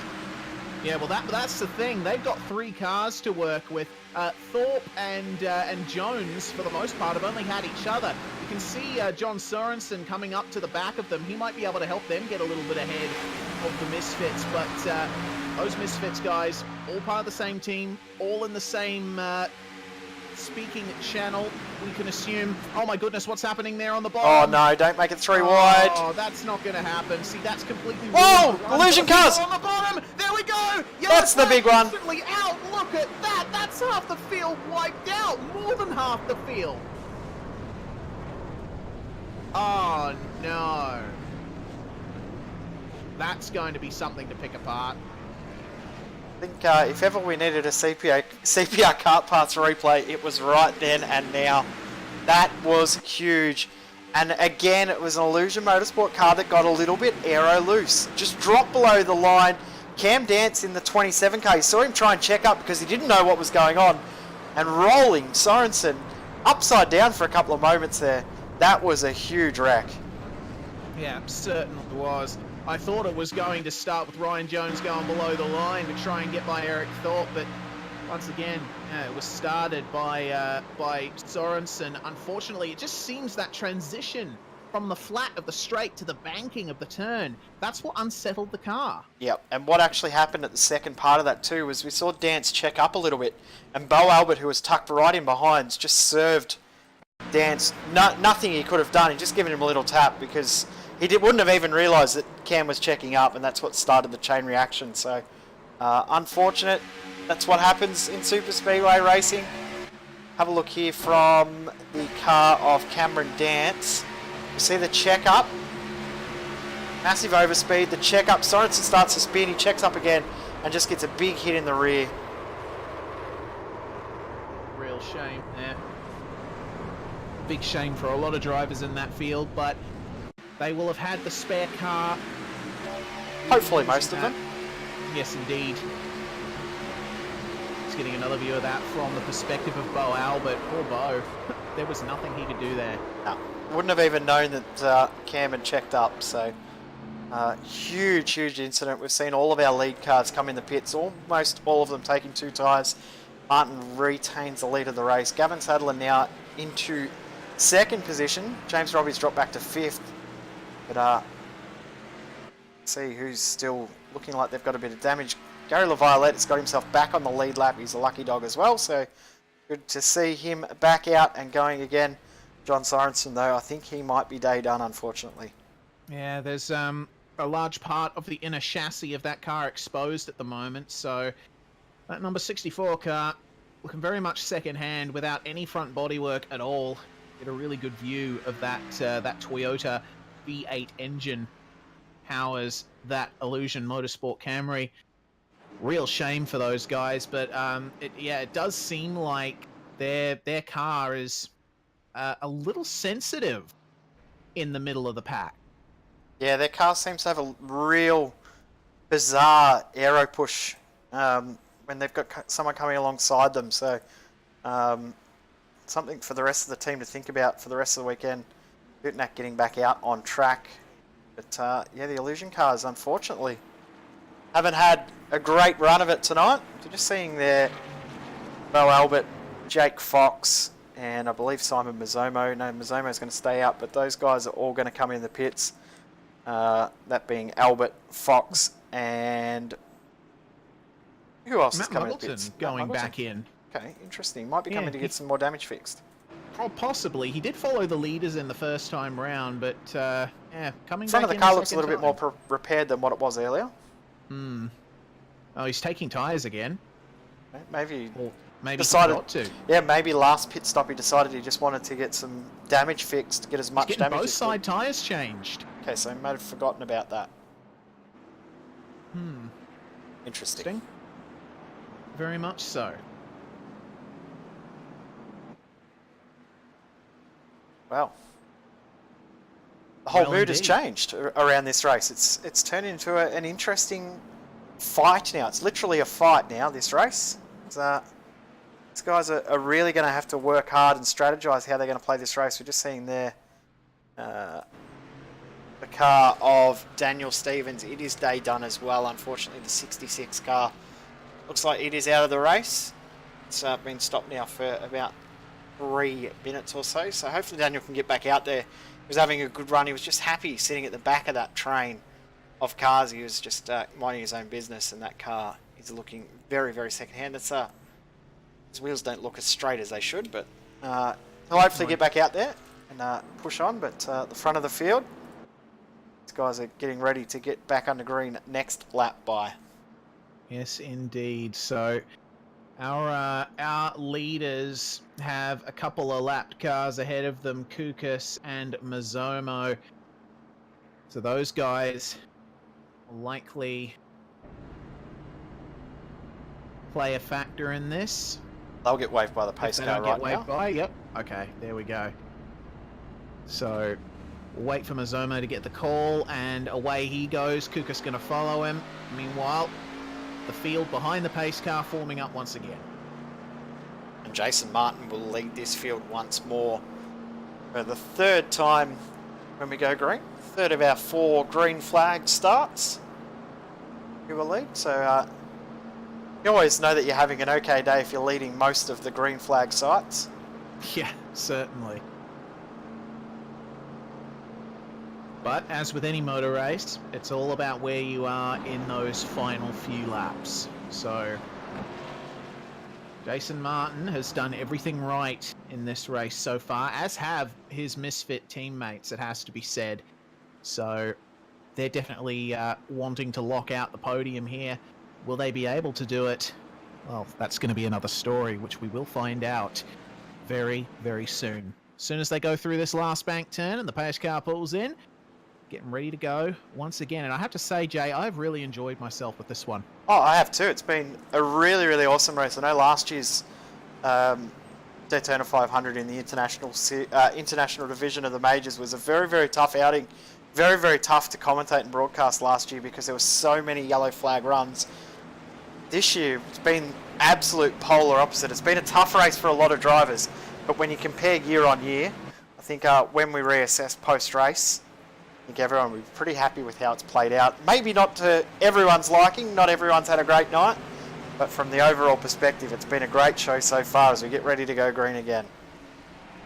Yeah, absolutely. And interesting to note there, at the moment the green flag flew, Sadler was ahead of Martin, which I don't think will be looked on too kindly by the automated system that runs iRacing events.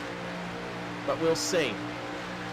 So Martin on the inside now for this one. Eric Thorpe already getting right on the back of him, trying to bump him a bit further up, but you see Martin's teammates making good use of that outside line there, and I get the feeling this is not what Misfits really want. They want all of their cars to be in a line and working together, but with Martin, their lead guy on the inside, it's probably a bit of an awkward position for them, especially considering that Thorpe, have a look at Thorpe, clambering all over the back of Martin there. Well, what I think will happen here is I think that Sadler and Robbie will try and go around the outside and come past, and they do. Oh, Dance almost gets a little tap. Almost followed them in there and made contact with Martin, but see, this right here, This is what Misfits will be wanting. All three of their cars in a line and working together. That right there is teamwork. That's really good to see from them. Dance is going to get held out. Oh, almost contact between Dance and Thorpe. Well, the thing with Dance is he's now the lead car for whatever develops on the outside line. He's got Ryan Jones behind him, remember, a former leader of this race. So those guys will want to work together really well. Well, having just said that, Ryan Jones slots into the inside, leaving Dance up the top.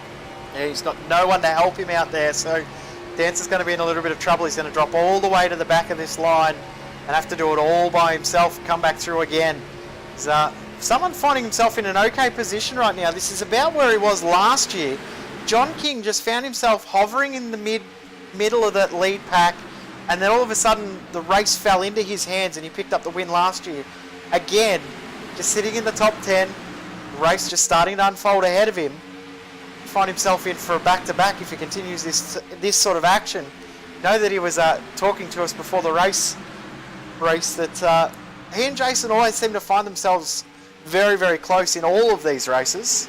So there's every chance that they could come almost like a magnet and come close together again.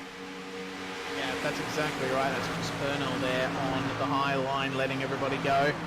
Unfortunate for him, he was running pretty well in the early stages of the race, but I am looking forward to seeing what King can do in these circumstances, because there is a little bit of technical issue happening for Will Leslie, I'm noticing, which is definitely not going to work out too well for the people behind him. Misfits, though, plus Eric Thorpe, look to be right on it here.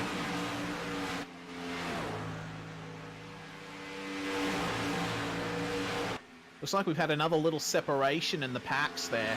You can see them both on screen right now. Roughly the same amount of cars in both of them. Yeah, so Riley Curtis is leading that secondary pack. Top 9 broken away a little bit from the rest of the pack. You got Curtis, and you got Bo Albert, Matt Muggleton, Gary LaViolette, and also Matthew Cloak, Robert Northway in that pack, as well as Simon Mazzomo. And Dean Mole has dropped from that pack, whose damage might be slowing him up a little bit too much. D. Palmer tucked in behind the number 5 of Alex Sheridan. The 85 of Scott Kukas as well. So at the moment, Dutnak is the first car 1 lap down. He and Jake Fox have just both been passed by the lead train. So as it is right now, Dutnak would be the lucky dog. In saying that, Mazzomo just gets past him. Mazzomo now would be the lucky dog. It's been a long time since Mazzomo would have been on the lead lap. If he can manage to get back on the lead lap, that would be a very, very good comeback from him. Yeah, it certainly would, and I'll be watching him with interest to see what he can do. What I'm also interested in drawing your attention to is Daryl Hockey. He's flown under the radar a bit in this one, but he started 29th. He is now running in 6th. He's managed to keep that thing clean and mostly out of trouble. It's really paying off for him at the moment. He started dead last. He was the last car on the grid, and he's now in 6th position, kept it clean, looking very, very good. His pace looks good. Consistency looks good. CMR team driver. He's quite happy with how he's going at the moment. As you see the 66 of Daniel Stevens back out on track. Great to see. He is a few laps down, but he's back out on track, which is always what we want to see. Yeah, it's all about the points finishes, because you got to remember this is a really big race, but it is but one race in a much longer year-long championship. So any kind of points that you can get at any race, they will count towards the end. And you really want to make sure that you get that done. But Hockey looking a bit adventurous there, as is Matt Muggleton. These guys have started to fall back a bit from that lead pack. Yeah, Bo Albert leading the train now. It was Riley Curtis that was leading the train not that long ago. So Curtis is tucked in behind the car of Bo Albert. Probably Curtis's damage was forcing them to drop off that train a little bit, so they've decided, or Riley Curtis has decided to drop in behind, see if it makes a difference. Also in the pack there, as we said, Robert Northway. And Matt Muggleton around the outside, not able to get it to work. He's going to drop to the back of that train. Back at the front though, this front 4 working very well together. That secondary pack drop and then close up again. Drop, close back.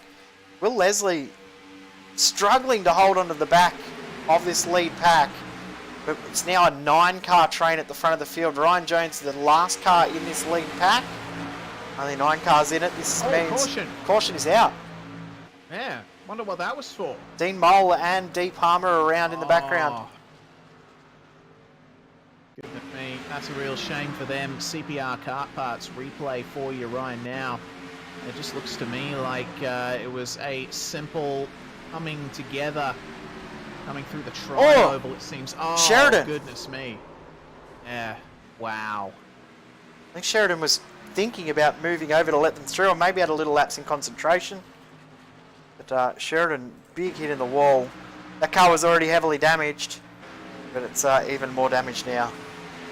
Yeah, absolutely. Big old whack of the wall at the end of that. We're going to get another view of that here.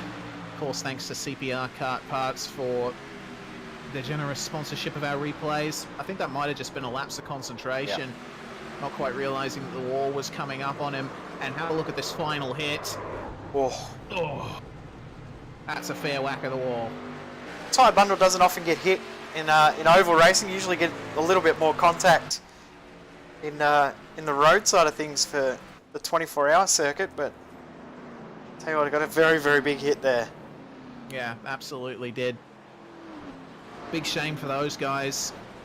Already had a fair amount of rotten luck in this one, getting caught up in a few wrecks, but they've still got time to fight their way back. Yep, Simon Mazzomo will get the lucky dog right now as well, so he will get back onto the lead lap in the 969. A 4th caution. We're going to see most of the cars come in again. Did a 12-lap stint there, so anything over about 8 laps, you probably might as well come in and top the fuel back up. The interesting thing, we've got 84 laps to go. We know that the pack can get about 36 laps to a tank, so go 36 from when we go green. So 119 plus 36, that's 145. Leaves us with about 15 laps at the end. So it's of course, interesting. With another couple of cautions, that could really Thorpe. stretch out the tank for them. Oh! Has Thorpe got ahead? He has. Wow. Okay. That's interesting. Good stop from Thorpe. Yeah, Jason Martin's still up ahead of these guys, but Thorpe has managed to jump both Sadler and Robbie. And Ryan Jones has come out ahead of Robbie as well. So Ryan Jones with a really, really short stop, only 6.4 seconds. I'm wondering if Jones has just gone fuel, no tyres. That may have been it. Maybe he has confidence in the grip that car has left to give him. They've just decided that only 10 flying laps, there's no point worrying about tyres. You can go 40, 50 laps on a stint of tyres, so they don't wear too much. You notice the difference between the end of a stint and the start of a stint, so maybe that's what he's done, not sure. Will Leslie, the first driver to take 4 tyres? Well, another thing that you got to remember in Jones's case, maybe he's thinking about the conditions as well, because as the sun dips lower and there's less ultraviolet light hitting the track, then tyre wear is going to be a little bit better. Correct, yeah. Of course, half the track now in shadow, so means pretty much... Maybe that's enough for him to save the tyres. Maybe. It's definitely going to be a factor as we see. As we're on board here with Jason Martin, you're going to see all of the lap cars that want to come into the pits. They're all going to come in now. What is interesting is there's a few cars that are going to come past the pace car here when we go green in 2 laps time that are going to get laps back. We're going to see Scott Kukas back on the lead lap. Just seen Alexander Sheridan's missed his pit box. He's had to reverse back up. But also going to get a wave by as well is Daniel Stevens. It's going to put him 5 laps down. So he's going to start to move his way forward. Shane Bowen also 5 laps down. So that's a position gain essentially for Daniel Stevens when he gets waved by the pace car, knowing that his car is probably a little bit better in regards to pace than Shane Bowen's car has been all race long. Yes, indeed. I'm surprised that Bowen, in spite of everything that's happened to him, he's still out there. He's still plugging away. His car is looking a lot more second-hand than it was as he comes out of the pits. But Jake Fox as well. That car of Jake Fox's doesn't even have a front end. My apology. Well, it'd be cool. Yeah, he won't have to worry so much about pulling out in the draft. No, he won't have to worry about the car overheating, but I don't think the aerodynamics will be helping him that much anyway. Possibly. Well, stock cars aren't exactly aerodynamic to start with, are they? So, who knows? It might not be that much of a disadvantage. Pretty sure that with that damage, there'll be with that visual damage, there'll be some other damage as well, whether it be suspension or something that will be limiting the amount of horsepower that car is producing. So, I'm sure that it won't be running at its optimal pace, despite that damage. Jake Fox is 4 laps down. He's the only car 4 laps down at the moment. We've got 4 cars that are still 1 lap down in this race. D. Palmer, Dudnak, Sheridan and Albert are all 1 lap down. And we have now got 17 cars back on the lead lap. When we stopped for this caution period, we only had 16 on the lead lap. We are now back to 17. Which is good to see that we're increasing the number of cars on the lead lap. We get ready to go green again. We do indeed. Lights on the pace car are out, and you know, in spite of the caution and the crashes that we have seen, the amount that I've been impressed by everyone's conduct in this race is still very, very high. We've had an incredibly good few green flag runs so far. That first huge long green flag run, that was impressive, and I think it caught not only us off guard, but I think it caught out half the field off guard. I don't think anyone was prepared for green flag pit stops at lap 50. I don't think anyone in the field was ready for that. I think everyone was happy that we had it. In the same breath, I don't think anyone was ready for it. Nah, just sitting there in the cockpit with the shifty eyes as you go through turns 3 and 4, like, is someone going to crash? Come on, guys. Is someone going to crash? Please be behind me. Yes, yeah, that's it. Jason Martin will lead the field away. 81 laps to go. We're almost at 2/3 race distance. Cameron Dance. What are you doing, Cam? Just, I mean, we know he's a dirt racer, but he's trying to get some extra dirt on his tyres. I'm wondering if he actually has to come into the pits. Who's getting down there? I think that might be what's going on. We'll find out in a second. But the pace car is in. Away we go. Yes, indeed. Away we go, indeed. Waiting for the green flag. Martin goes. And that's a very good start for the bottom line there. Dance staying out. I'm not quite sure why he decided to go down to the apron there. I guess, you know, it's not under racing conditions, so it's legal. Who knows? But Sadler and Robbie will follow Martin through. They're going to continue flying in formation. These Misfit Motorsports machines. Eric Thorpe now has Cam Dance and Ryan Jones and Matt Muggleton to contend with. I think Thorpe's decided he won't have to worry about Dance, but you can see how loose the car got there. Thorpe's been left hung out for dry, too dry even. That's a very twitchy car that Thorpe's got. Yeah, it didn't look comfortable there. No, certainly not. You can see he's sort of struggling. The car's even rotating slightly through the banking on the tri-oval, so Thorpe, I think, much more comfortable when he's following a car versus being out on his own there. Yeah, he doesn't look comfortable at all. The side draft on the left-hand side of the car as well, probably the first time he's had that all race. Because I don't think we've seen him tuck out to the outside line much in this race as well. He's just been happy following people through on the inside line. Thorpe, you're going to try and, I'm going to think he'll try and tuck in ahead of Ryan Jones here, but he might not be close enough. The speed difference, don't! Oh! Goodness me! NASCAR! Wow, Will Leslie, I think, saw that coming and he got out of the throttle. Daryl Hockey probably saw it too. But we've got into line 80 to go, or 79 to go even. We start lap number 122 of the 2019 Major Series Daytona 500. Oh, what a race this has been. So many heart-stopping moments all throughout.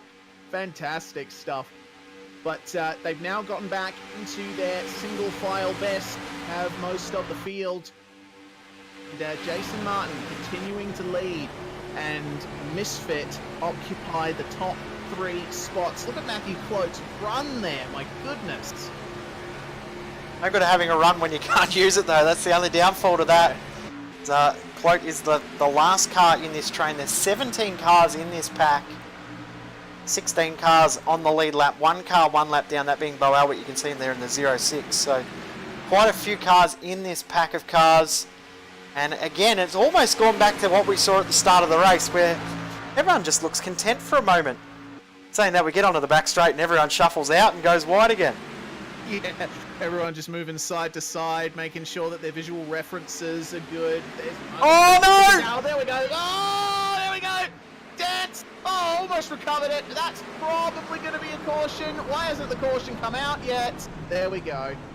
That's that done. My goodness. Just getting a little bit loose on the bottom.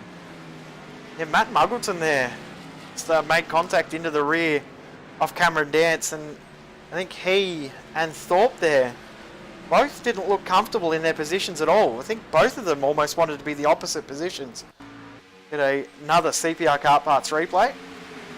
I'll tell you what, Dance almost had that saved twice, but very unfortunately went straight to the top. Fortunately, not as many cars were taken out this time. Yeah, you'd see that. Thorpe actually gave Muggleton a bit of a tap, and that's what's caused all of the incident. I just see Will Leslie really unfortunate to get involved in that. And also, man that we said had gone really under the radar, Daryl Hockey. Heavy damage for him. Looks like he hopefully can get a spare car and get back out there, but engine damage for him. That's a big shame. They still got plenty of time though, these guys. So there's the bump draft there. So that shuffles Muggleton to the inside, couldn't go anywhere else. And that's just started the chain reaction behind.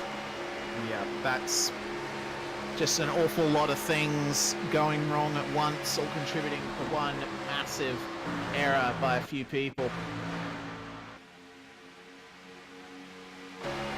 I'll watch the rear contact first here on board with Matt Muggleton. So gets a bump there, unsettles the car, forces him to drop below the yellow line, couldn't go anywhere else, and then he just makes contact into the rear of Dance as he's tried to get it back under control. That's a real shame for those guys.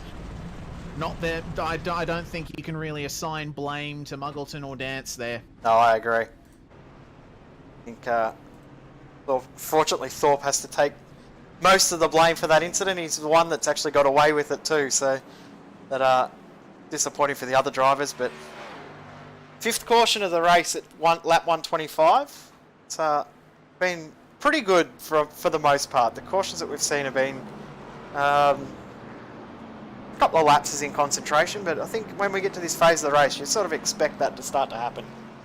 Yeah, that's right. These races, very long.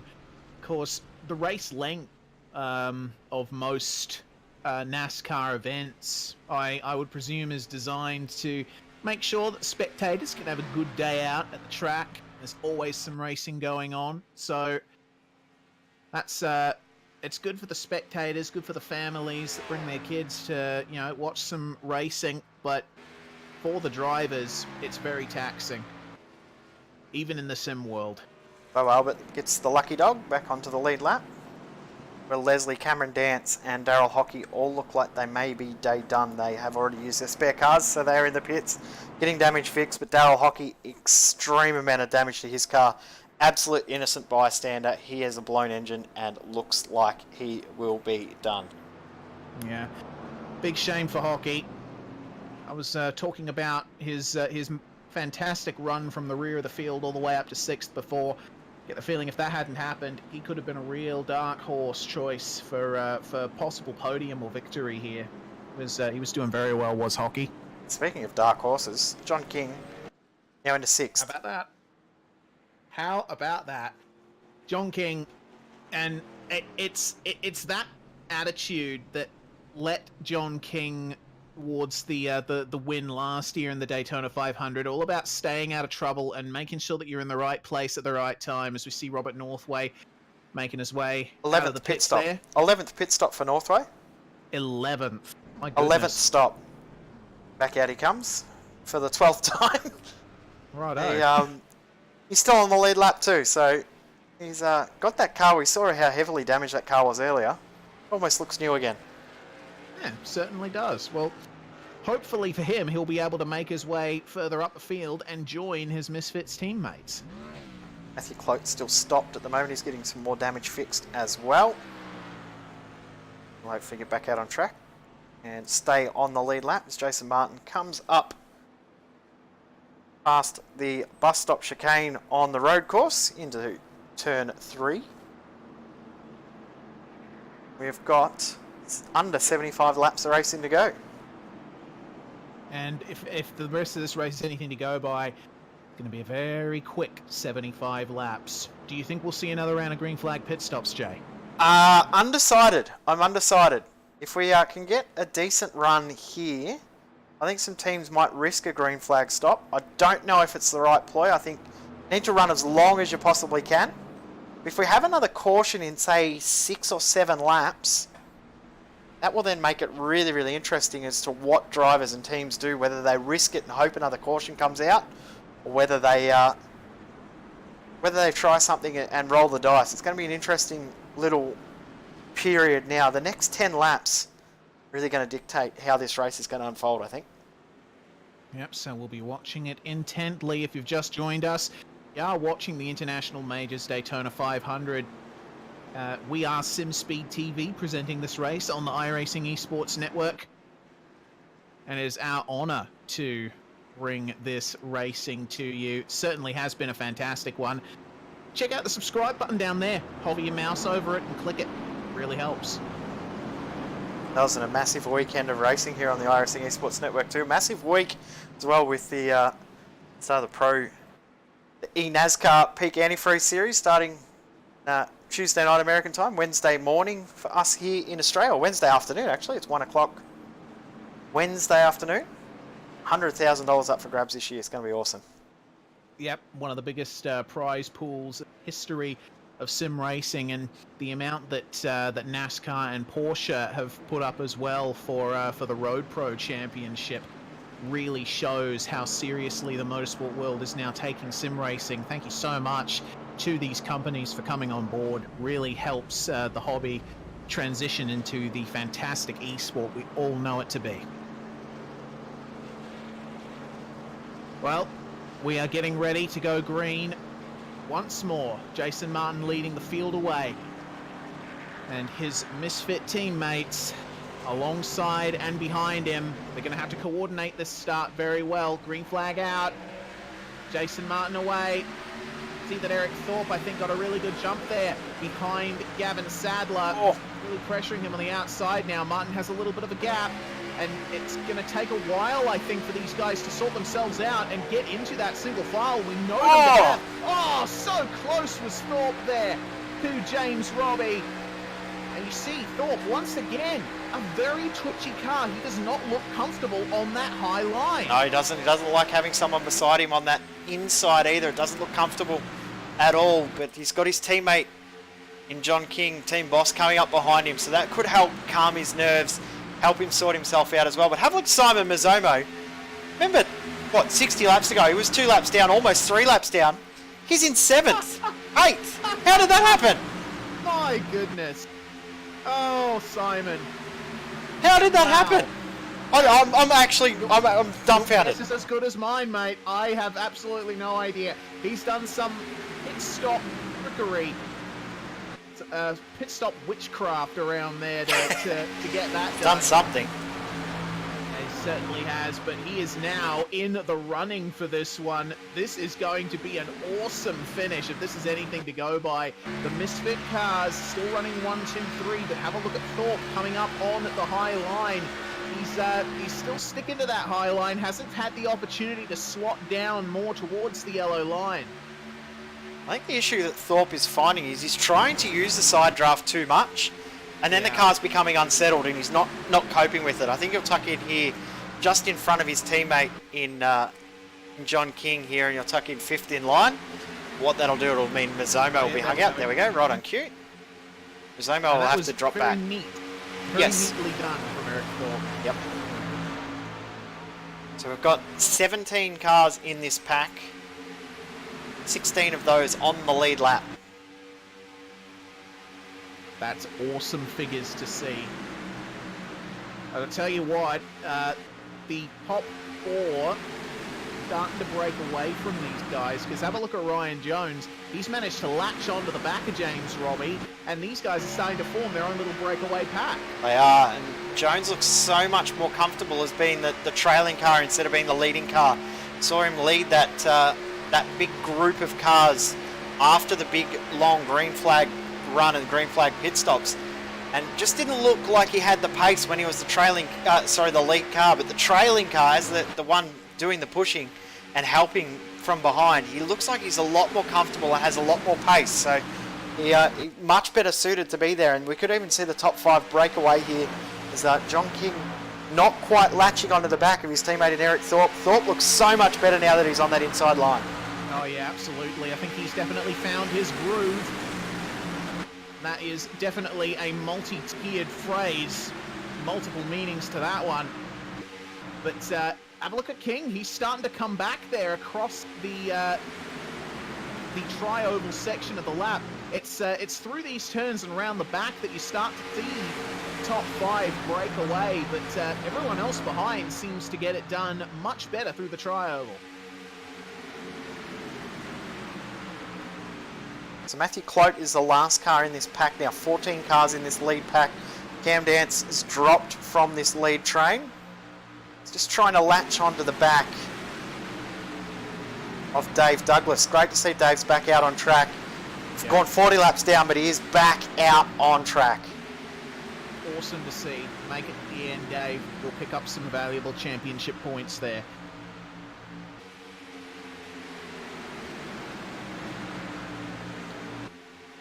So this is what that pack looked earlier on. It just looked comfortable.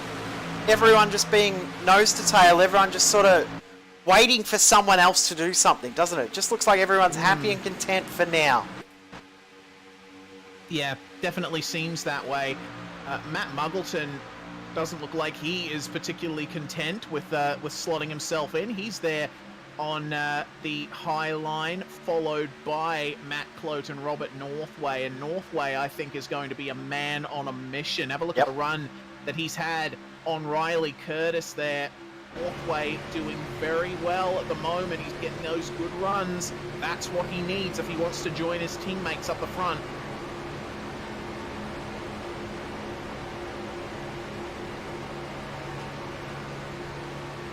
Sun dipping lower and lower in the sky. Shadows getting ever longer. Half the track well and truly in shadow now. Simon Mazzomo as well, another man to watch.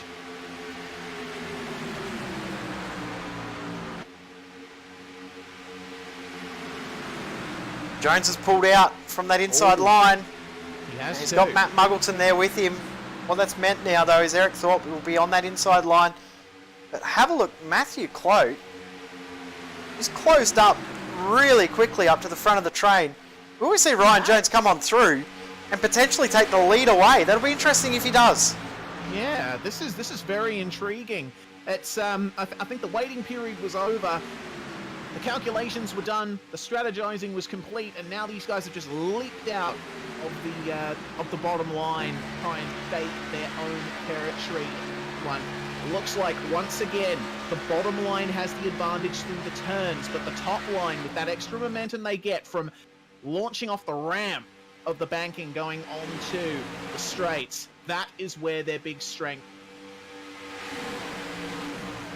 doesn't seem to be working as well for them in that second phase.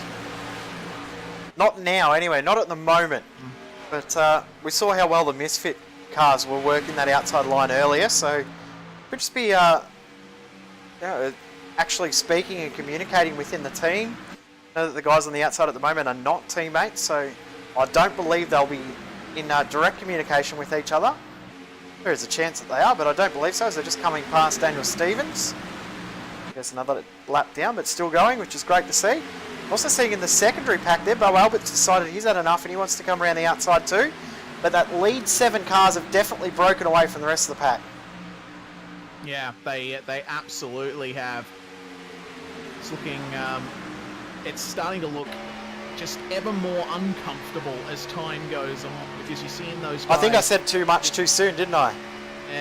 Yeah. Well, I mean, like, look, there are those periods of comfort and calm, when everyone's sort of okay with what they're doing. But then you spend a couple of laps going too wide through these corners, and you start to get a little bit skittish. You see there Matt Muggleton slotting back in to the inside line. He's had enough of sitting behind Jones, fighting a losing battle, it seems. So you see him already starting to go by now. Float and Jones, I think they will slot into, and they do. Yeah, and that next pack is actually closing back up again as well. So see there, John King's right behind Matthew Clote again. So we saw those front 7 pull nearly 4/10 of a second, about 5/10 of a second almost. Now that lead train of 13 cars is all together. Cameron Dance has been well and truly dropped. He's now 15 seconds behind the leader. Riley Curtis is just holding on at the rear of this train, but I think he might be starting to struggle too much now, as he's about 10 kilometres down, well and truly out of draft range now. So yeah, just also come past Alexander Sheridan, another car that's heavily damaged but still going, which is what we want to see. He was, of course, involved in bringing out the 4th caution in this race. Yes, indeed. Way down on straight line speed is Sheridan with that heavily damaged car, but everyone else going along, motoring along fine. You can really see the glare off the tarmac now with the sun that low in the sky. In those virtual cockpits, it's going to get harder and harder to see properly. Yep, the light does definitely affect drivers. The glare is such a huge impact in how these guys go. You can see the car's really starting to move around through the mid-corner as well. I just saw there, James Robbie had a massive twitch coming out of turn 4. But they're all looking comfortable again. Now that they've all come back into one big long pack and one big long train again, I think they're all a bit more comfortable. Yeah, it definitely seems that way. You can see Eric Thorpe starting to move around a little bit more now, probably get a bit more air into that air dam. Other than that, I'll have a look at that. Right on cue, a couple of drivers just leap out, a few more gulps of clean air, and back in they go. Oh, Thorpe sideways coming into turn 3. Moment. That was a very big moment there. That was scary. Yeah, wouldn't want to be in the passenger seat of that one if it had a passenger seat, which it doesn't. And I'm glad it doesn't, because I wouldn't want to be there. Though, Jones going for the move on Muggleton on the outside. Following him through is Matt Clote. Clote's one to watch here. He's a very, very underrated oval driver. He's one to watch Yes. coming up to the end of this race. We're into the final third as well. Absolutely are. And look at that, Muggleton joining them once again. Look at the run that Ryan Jones has. That is quite impressive. Is he going to be able to maintain it on the outside? He need another driver to come up there and help.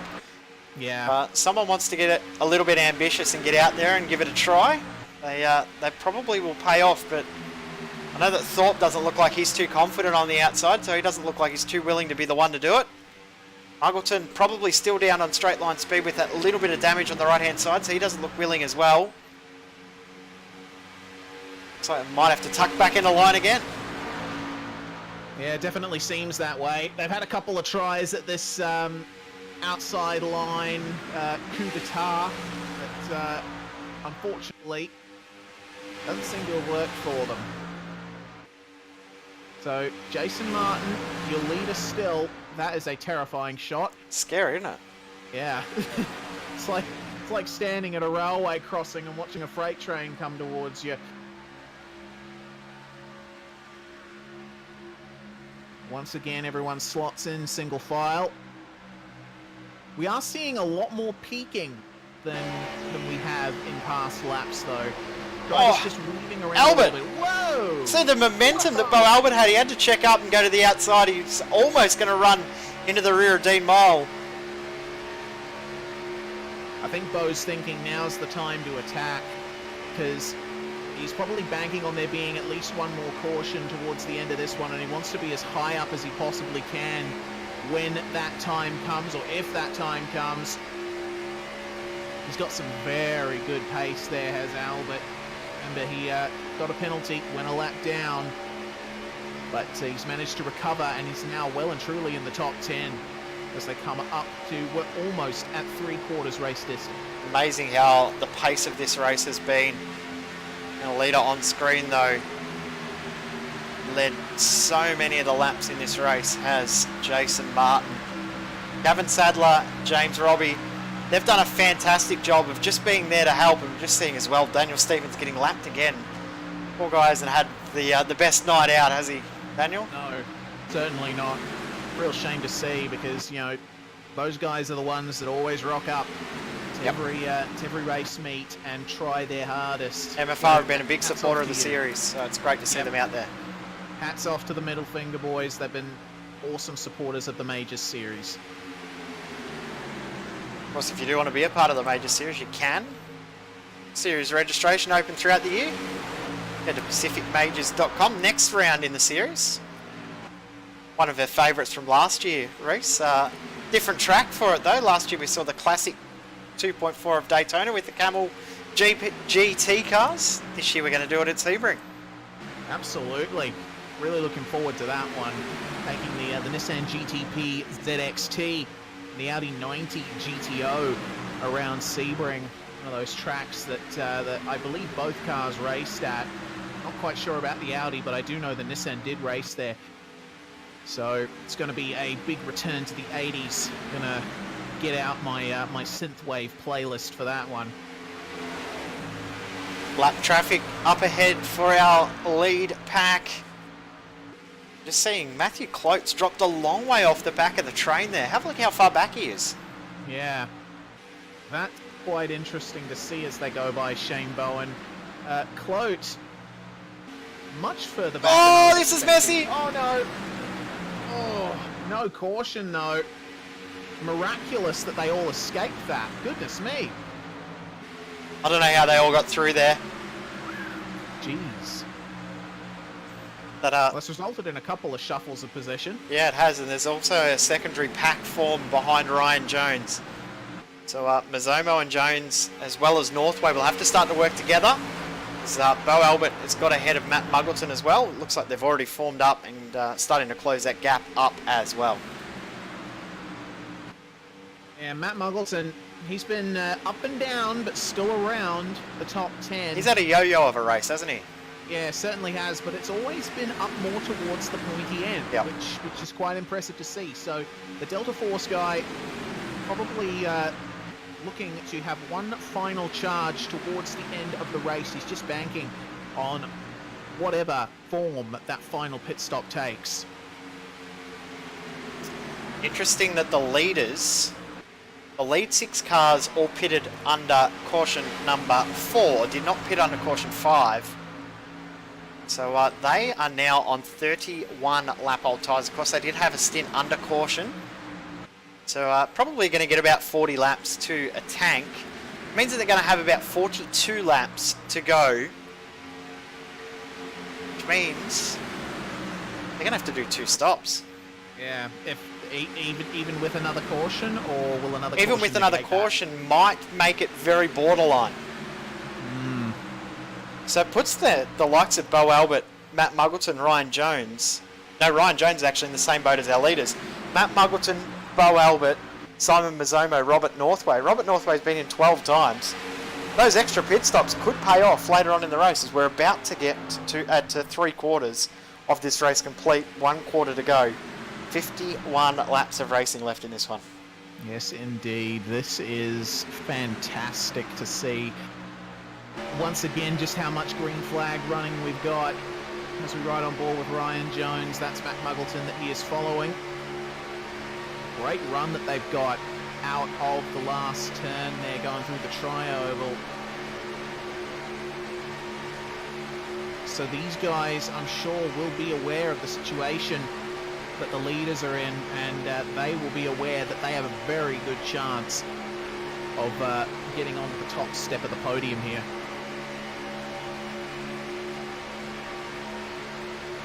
This outside line starting to get a little bit of momentum.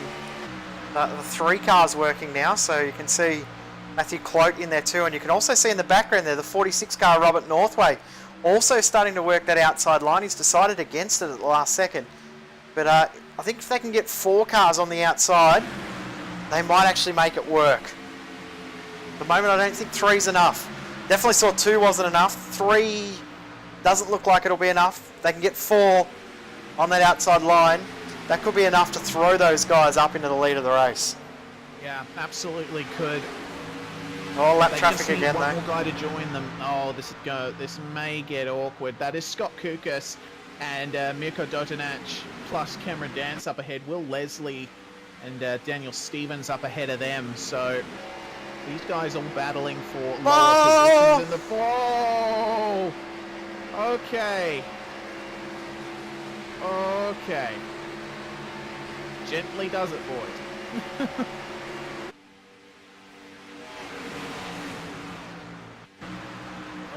Oh, Daniel Stevens too. We've seen him slow. They've got through. Oh. I don't know how. Yeah, you can probably tell me and Jay a little bit speechless there. We were just watching, waiting. Something was going to happen, but ultimately it did not. So this is the 35th lap in this stint. So we're thinking maybe 6 more laps for our lead. Now it's only lead 4 cars. As we see now 3 wide as Ryan Jones starts to thread the needle. Yep, going to position as the lead car in that little sub-pack up on the outside line.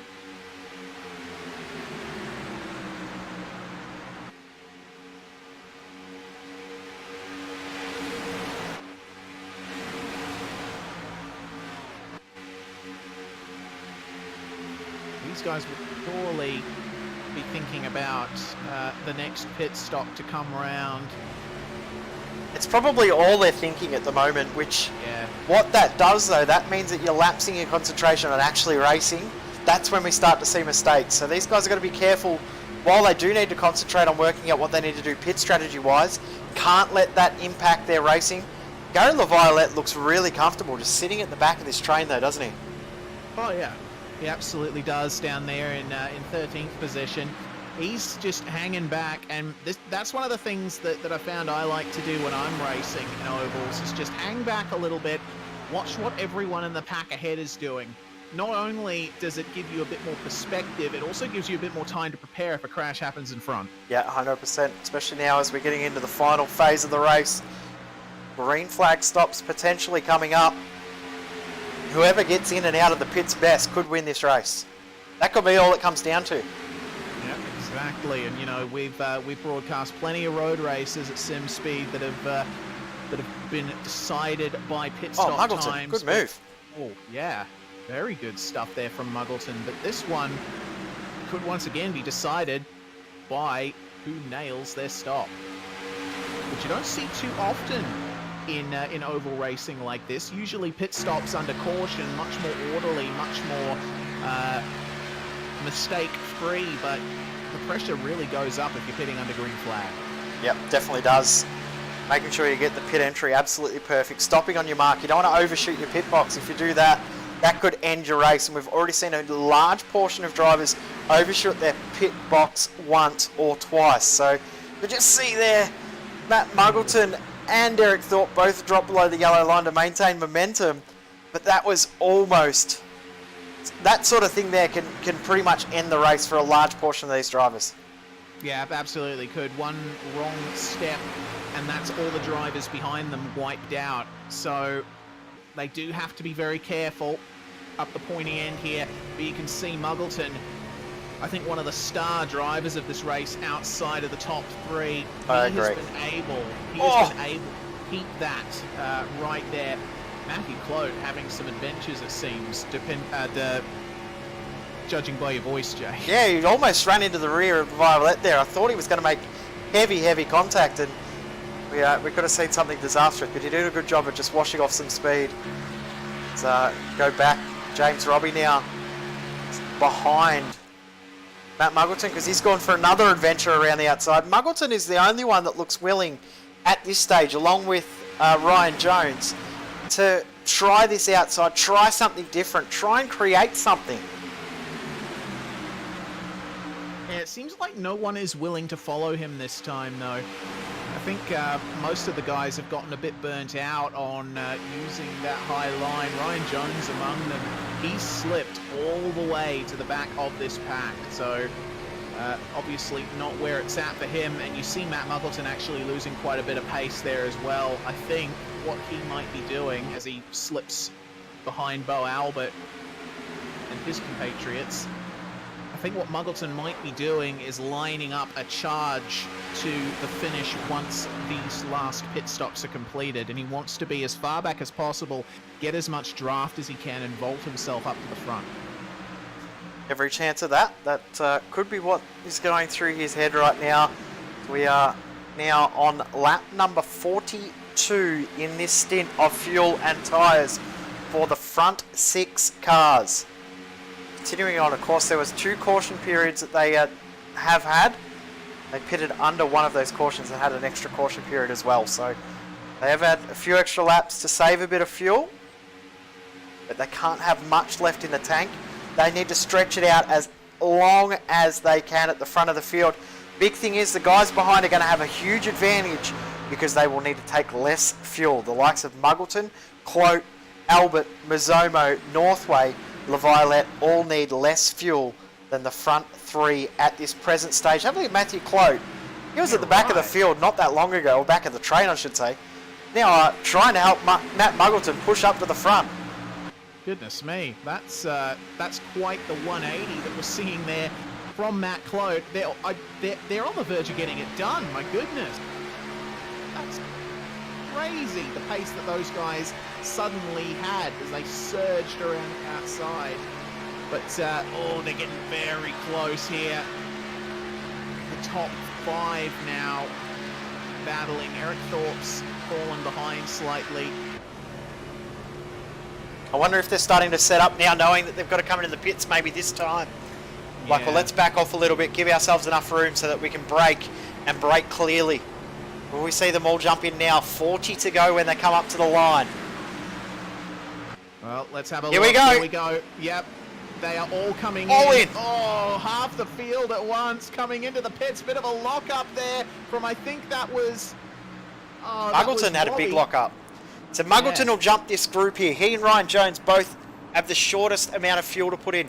Matthew Clote, Robert Northway, Dean Mole, Simon Mizomo, Bo Albert, Gary LaViolette have all continued on. This 6-car pack here all need to work together. Dean Mole will have the longest stop out of this group. Wowee. Oh, this is great. This is what we came here for. They're all the Misfit cars taking left side tyres. Have a look at Muggleton. He's managed to vault them.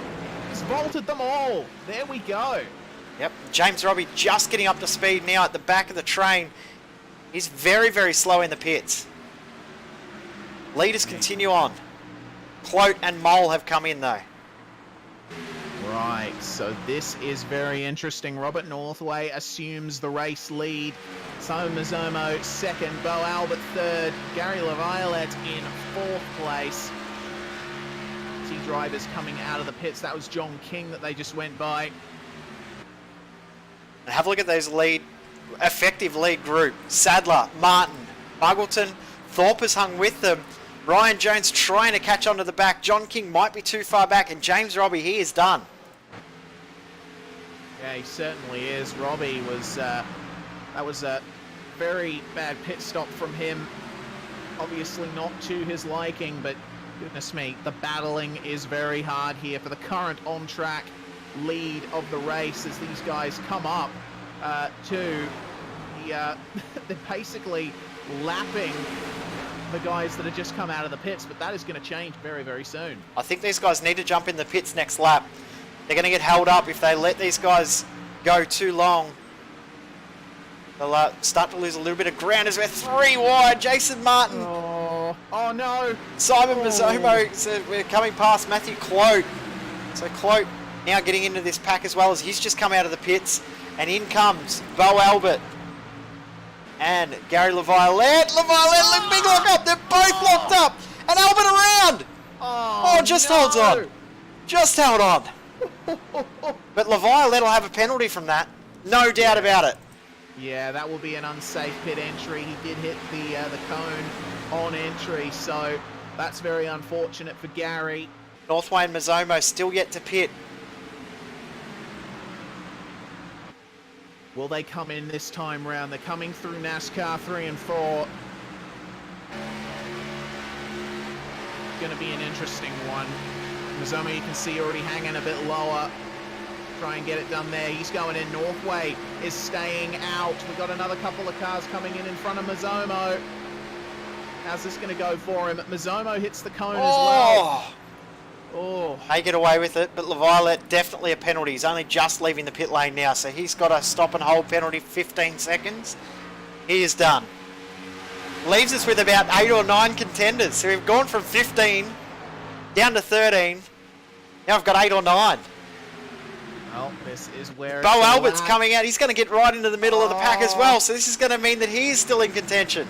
Here we go, boys and girls. Get ready. Oh! This is not good. Oh. If he can latch onto the back of this train, he'll be okay. He might actually get dropped. Matthew Clote's going to have to try and help him. He might get dropped as well. Northway still continuing on. Yes, indeed. And Eric Thorpe still struggling here. Little bit of contact. Big bump there for Matt Muggleton from Eric Thorpe, who is struggling to keep that car pointed in a straight line. Tell you what, the Misfit guys, they looked so orderly and calm at the lead of the race before, but now they are forced to work their way up again as they pass lap traffic on the bottom. Oh, this is messy. Oh, no. Lap traffic low, lap traffic high. They get through somehow. Oh, goodness me. There's another car coming in. That's Northway. Northway. Northway goes in from the lead of the race, so now this becomes the actual lead. Albert might be able to get onto the back of the train here. It's 0.7 of a second. That's enough to get some draft. But as it is right now, that lead pack of 6 are the 6 contenders for the race. If Northway can get out and get into this pack, we could find ourselves with 7, 8 or 9 contenders. Albert and Clote are closing, so they might be able to get in there and find themselves in contention for this race as well. Northway only took right side tyres, so he's got a very good pit stop time. He's just coming up to pit exit now. Needs to catch the lead pack, or the effective lead pack at the right time. If he doesn't, he'll be race done, as we've just seen Simon Mazzomo get past. He did get a penalty as well for his pit entry. So he's gone a lap down. 34 laps to go. Yes, indeed. There's Robert Northway. And the rest He's going to get swapped. The contenders behind him, yep, he is well and truly going to get creamed by these guys when they come through. We shall see.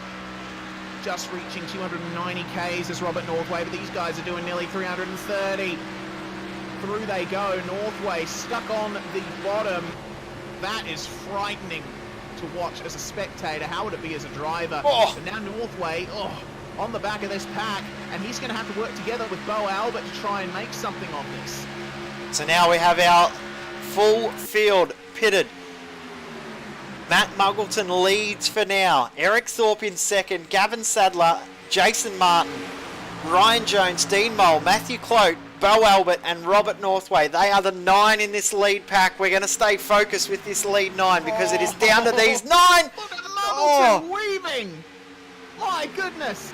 Got a very good run there. Did Sadler and Martin. And Albert and Northway are dropped all the way off the back of this train. Mazzomo's going to try and come and help them, but they could be gone. Then there were 7. And then there were 7. It looks like Sadler and Martin have done everything that they need to do. They are now the top 2. Ryan Jones, though, continuing to try and stake his claim on the outside line. And Dean Mole has been the hidden driver in all of this race. He's just sat back and watched, and watched, and watched, and watched. Hasn't got involved in too much. And now he's sitting in a great spot to potentially steal away from all of these other guys who have been making noise all race long. Oh, certainly. Dean Mole, one of the quiet achievers, I think, in the international division of the majors. We saw some stellar drives from him last season. This is another one of those, I think, in the making. All depends, though, on how well you guys hold up as the sun goes down and as we reach the final 30 laps of this race. They will get that once they cross the line next. And Albert and Northway have closed back up again. So we said that we were back down to 7. We're back up to 9 again because they are pretty much in range. They can close up. It'll only take one lapped car to potentially close that train up. And you see Matthew Clote moving back to the inside, and that's brought them all together. So single file, the top 9, all in the one shot. That makes it a bit easier to work out. 30 laps remaining in the 2019 Majors Daytona 500. I get a funny feeling that this could stay green. I've just ruined it now though by saying that probably.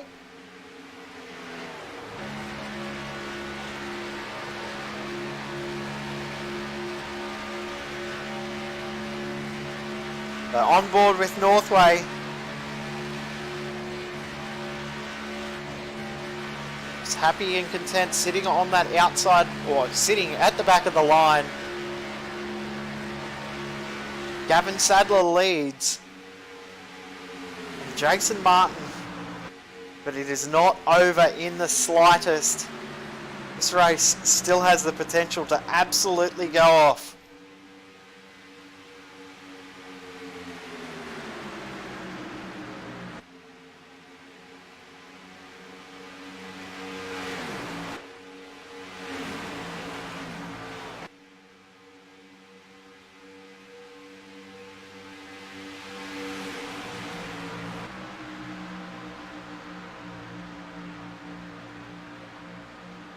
So Gavin Sadler, well and truly at the front, this train.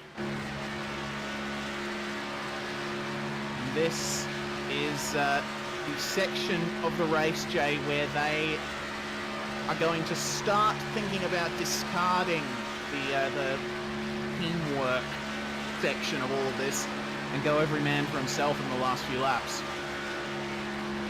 I think everyone will start to wait till about 5 to go before they start to make their move, because they know from about then that if a caution comes out, that ends the race. So you get to that point with about 4 or 5 to go, you start to make your move, get yourself into the right position.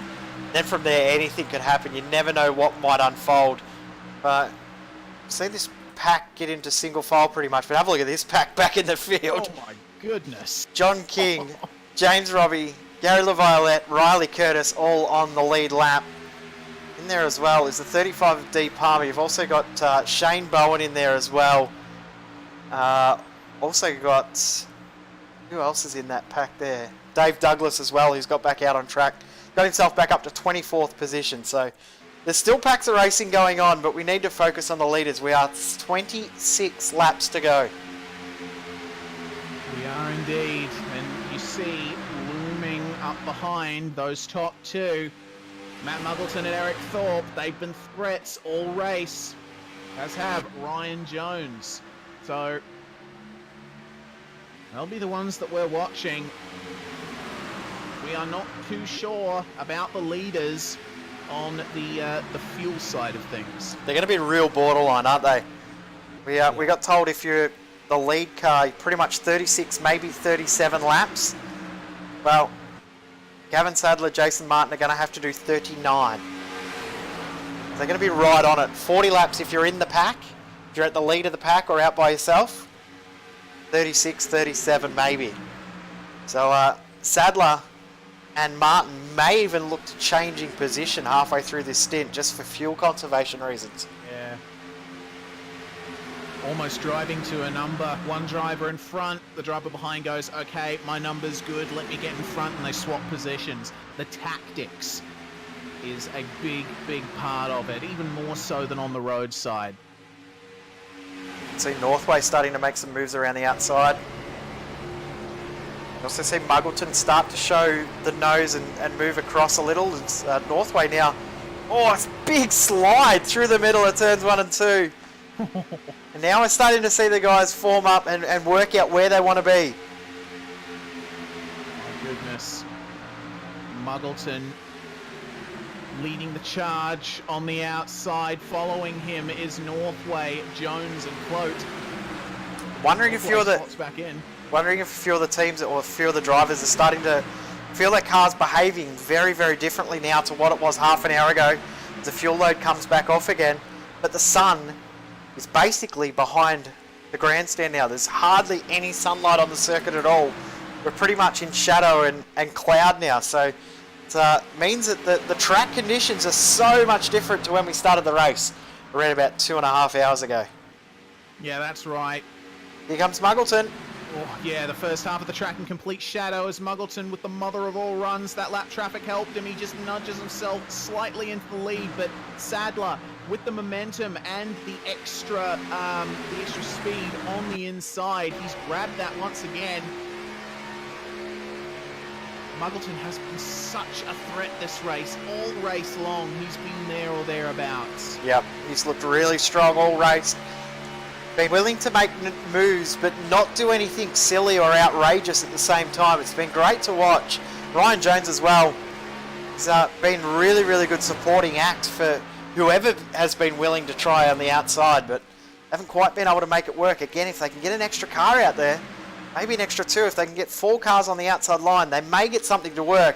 I'll tell you who else is starting to get something to work. Jason Martin and Gavin Sadler. They're starting to link up. Bit of bump drafting happening now, good and proper. Before they were just happy maintaining the gap, but now they're actually starting to push.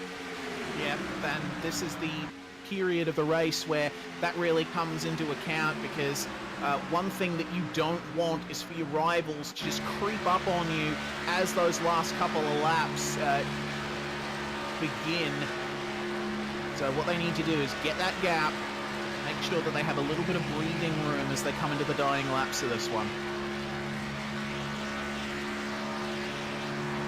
Muggleton just still maintaining it on the outside. You said the exact words I was about to say. He's just doing a great job holding that outside.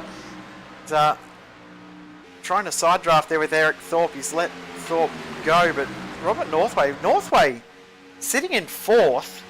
He was right at the back of the train. Bo Albert looks like he might be about to drop off from this train altogether, as does Matthew Clote. So these guys could be done.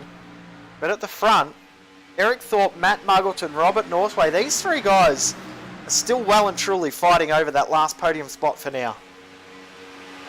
Yeah, after so many miles of racing, completely flat out at over 300 kilometers an hour, it's all coming down to this. These guys have still managed to stay right with each other. It's awesome to see. Muggleton dropping back slightly, but you can't help but think he is just gearing up for another run at it. Ryan Jones comes out behind him. This could potentially be, yeah, it'll certainly help. This could potentially be another run up towards the front of the field.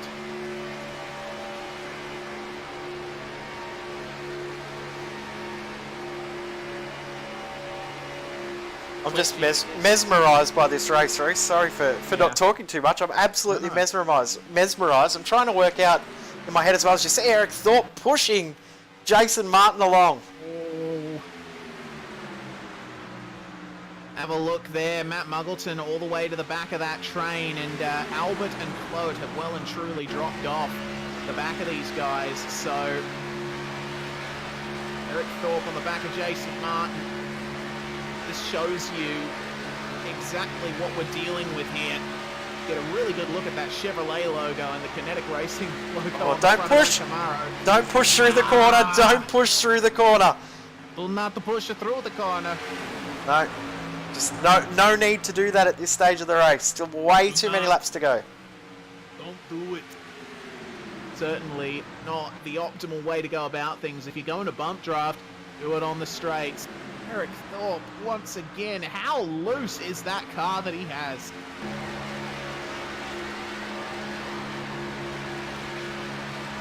This really is mesmerizing, isn't it? It is. It's almost hypnotic just watching, isn't it? Yeah. It's another bump coming through the tri-oval.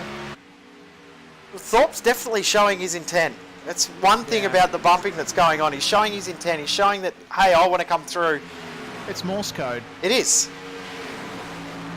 I think the guys will be understanding the Morse code and what that has actually done as well. It's brought the cars of Clote and Albert back up to the rear of this pack again. And Clote's going to the outside. Also going to the outside is Eric Thorpe. Now, we've seen how unsteady this car has been on the outside. We have now got 4 cars on the outside, 4 on the inside. We may now start to see this run to the finish. Black traffic though. Black traffic though. We got D. Palmer, Dortonach, Jane Bowen, all there on the outside. They're going to come through as they begin lap 184. Oh, they've just managed to make it through. And Eric Thorpe now challenging well and truly for second.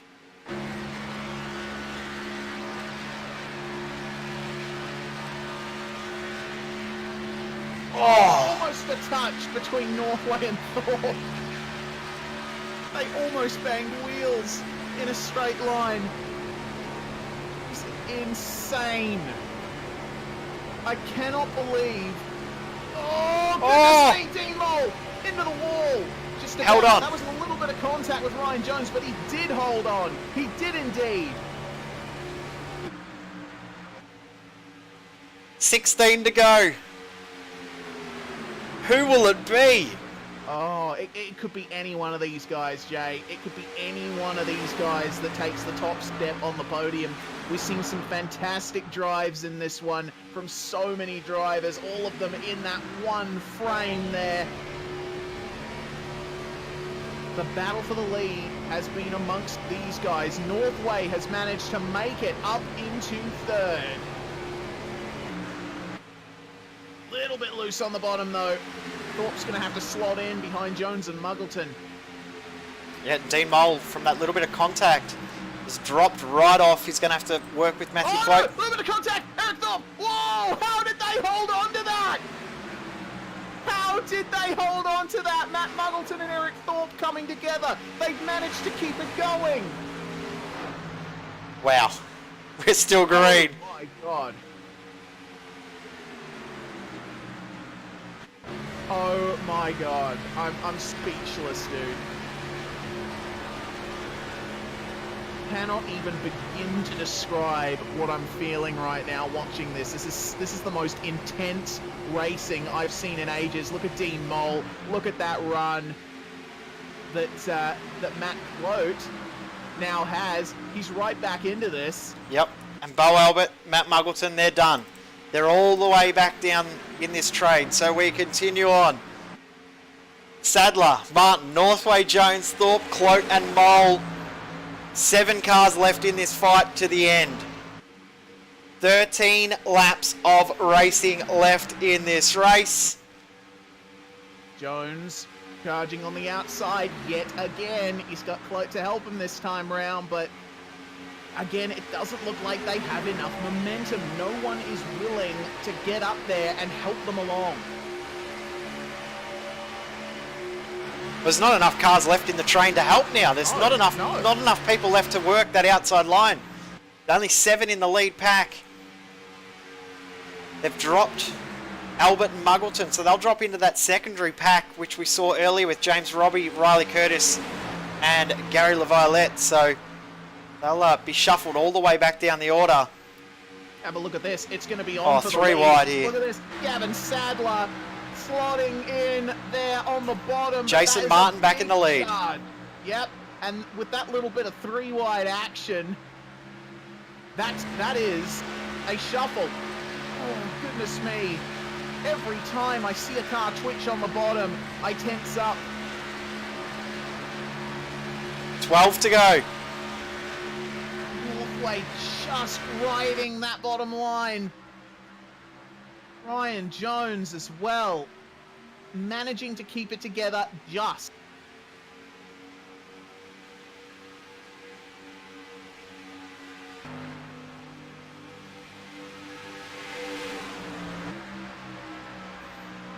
Have a look at Sadler start to close back up again. He dropped a fair way back. Almost was enough room earlier for Jones and Clote to sneak in and steal that 3rd, 4th positions away. But Sadler's come back up again. And Eric Thorpe somehow still finds himself in amongst this lead pack. So we just see the 66 once again get past. Unfortunate for Daniel Stevens, but he's still going, which is great to see. Still have 23 of our 29 starters in this race out on track. Yes, indeed. And once they come round to the line next, it will be 10 laps to go. 25 miles of racing to go in across the line. So we're on board And with it's gonna Matthew go Cloak. just like that. Yep, it will. Oh no! Oh no! Sadler! Oh goodness! Oh goodness gracious me! There we go. That's going to be a caution, surely. Surely. We're still green. We're still green. How are we still green? I don't know. But we're still green. Sadler's dropped off, Cloak's dropped off, and then there were 5. Oh my goodness. We'll have another look because we need to see exactly what happened because we were on board at the time. But Sadler somehow saved that. But again, Eric Thorpe has made contact at the wrong spot on the track. Oh, Yeah, I mean, Cloak. Good save. I mean, I think Thorpe was within his rights to do that. It did have a little bit of a car width of room there, and Sadler just coming down there. I think that would have been more of a racing incident than anything Yeah, from my perspective. Yeah, I think that one there was probably not as bad as some of the other ones we've seen throughout the day or throughout the night. So then there were 5. Albert and Muggleton are still battling amongst themselves. Cloak has dropped a long way back. And Thorpe now finds himself in 3rd position. Yes, indeed. And Ryan Jones subsumed by Dean Mole there. So they're running single file. Look out for Ryan Jones, though. About, I'd say, 4 laps from the end. Yeah, I agree. It's looked really strong. Been the strongest of these 5 on the outside. But the issue he's got is he's got nobody to help. None of these guys, well, the 2 at the front won't want to help because they'll want the 1-2. Thorpe won't help because he has looked really unstable on the outside. And Mole, well, he'd just be happy to get the car home with how his race has played out. So I don't think he's going to get any help, but we could see something unfold in the next few laps. Matthew Clote's about to get consumed by Bo Albert and Matt Muggleton and continue that little fight amongst themselves. Yeah, shame about those guys. I do think Matt Muggleton was one of my candidates for driver of the day with the way he went about his business. Just unfortunate that he had to come together with Eric Thorpe there.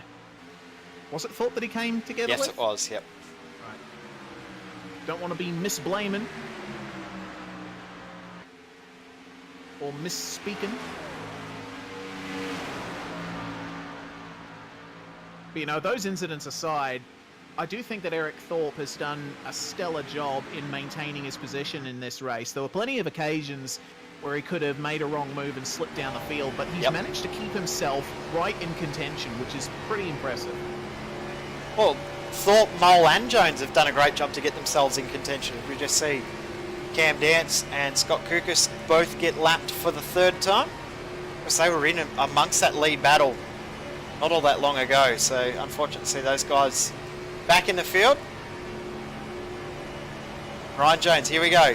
6 to go. He started to go out the outside as you could hear the tyres absolutely scream for mercy. They did not want to be out there. He didn't want to be out high. Tucks back into line. Yep, absolutely. And of course, you know that these drivers are going to guard the inside line at all costs. Oh, of course. Caution. Okay. Bo Albert. Are we going to finish under caution? No, we'll get a 1-lap dash at the end, I believe. Maybe 2 laps. We'll see. So what on earth happened to Bo Albert there to bring out the caution? Let's have a look. Wow. So he had a bit of an odd run out of the last turn there, and might it have been something that happened with Muggleton? We'll have to wait and see. A little bit of contact between him and Muggleton, and just trying to hold it. bit. Yeah, he tried to save it a few times. Oh, big super drifto on the top. Amazing that no other car was involved in that. Well done, Bo. Though I think you might have been a bit of a passenger there. Yeah, I don't think he was actually trying to save that. It just magically happened like that. So that means that we've got 12 back in contention now. Martin, Northway, 1st and 2nd. Thorpe, Mole, Jones, Muggleton and Clote, top 7. Bo Albert will rejoin in 8th position. Riley Curtis in 9th, still on the lead lap. Gavin Sadler's going to find himself in 10th, still on the lead lap. James Robbie also still on the lead lap. Gary LaViolette as well, also on the lead lap. 12 cars in contention. John King will get the lucky dog, I believe. That should leave us with 13 cars till the end. What a quick it is going to be. Once this caution period is done, we'll only have a lap or two of racing to the finish. I think we'll have 2. We're getting the 2 to go signal now because no one's really jumped in the pits. No one wants to because they don't want to give up track position at this stage of the race. What that will mean though from then is the next flag ends the race. So if we get a white flag, we will go to the end. If we don't get a caution, that will be the end of the race. We'll see. Hopefully we're getting 2 to go at this point. We're hopefully getting the 2 to go signal. Nah, we won't be because the leaders are on lap 197. So it'll be 3 to go next time by. I'm meaning 2 to go for under caution. The end of the caution. Yeah, Yes. yeah. Okay, cool. Be getting the 2 to go to 2 to green signal from the iRacing pace car. True, true. Wow, we. Biggest positive from the night, 6 cautions. I think that's a good result. 6 cautions for the race in a field that's probably a lot more skilled than you would think looking at it on paper. I think there's a lot of drivers out there that are a lot more skilled at oval racing than they A, would like us to believe, or B, would like to admit themselves. But yeah, there's a lot of skilled oval drivers in Australia and New Zealand, so hopefully we can see the continued growth on the oval side of things in the AusNZ sim sphere. Yeah, I'm right there with you. Definitely. You and I both love our oval racing, so we both love racing and watching oval racing, so it'd be good. Jason Martin does the biggest and probably worst fake of the whole night. No one thought that he was even considering pitting. Yeah, it was more just a drift over to the left than anything else, wasn't it? Okay, so the lights are still on, pace car, so we will have 1 lap dash to the end. All right. Albert takes some tyres, and John King also takes tyres. Got nothing to lose being at the back of the line anyway. Might as well come in and do it. That's exactly right.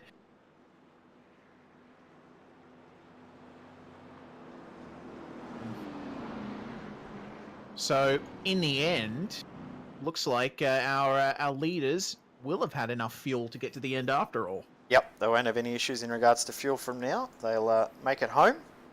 Interesting thing is when we go green, there will not be any more caution. So as soon as we get the green flag, they will wave the green and white together. We will not have another caution. So the drivers will have to really think about what they're doing from there. Have to be really careful not to push someone in the wrong way that could impact everyone else's race. So it's going to be an interesting restart. But Jason Martin would have to be the favourite at this point.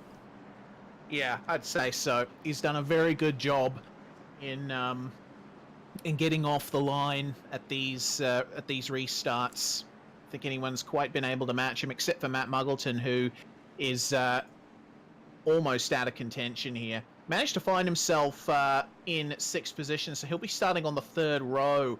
When we get to the restart, there might be a chance that he could slip something in there once again.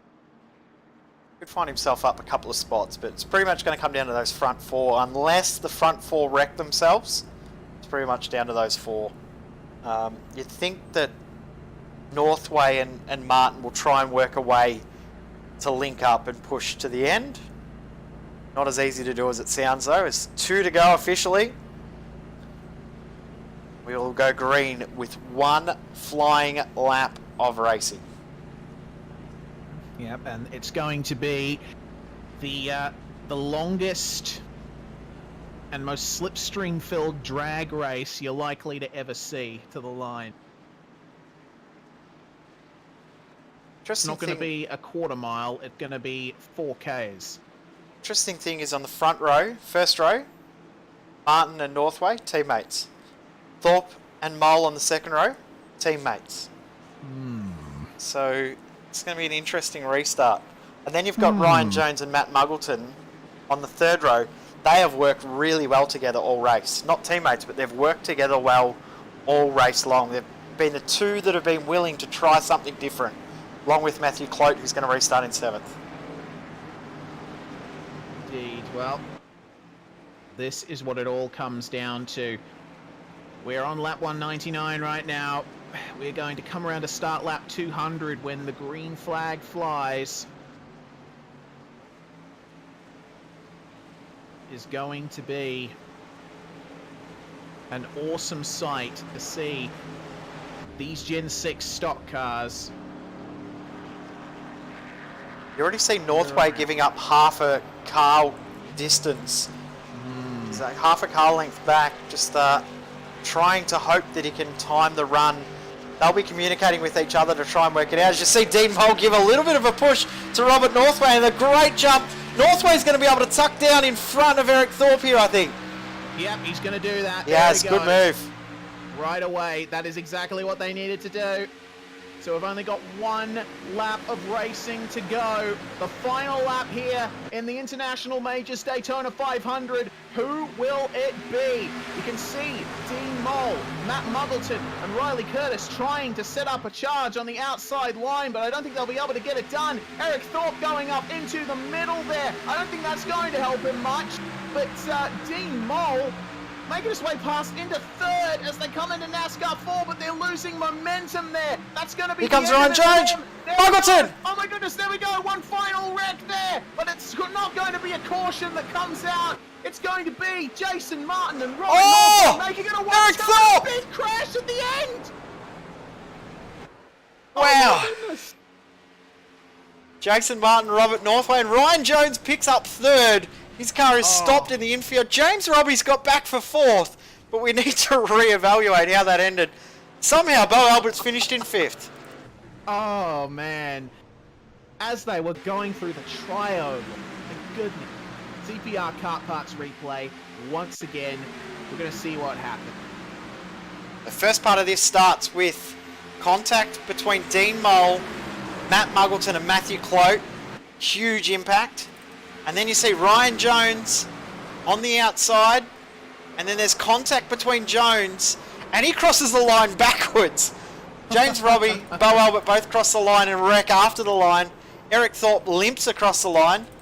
Matt Muggleton crosses the line, damaged as well as Gavin Sadler, and Dean Mole limps home for 11th.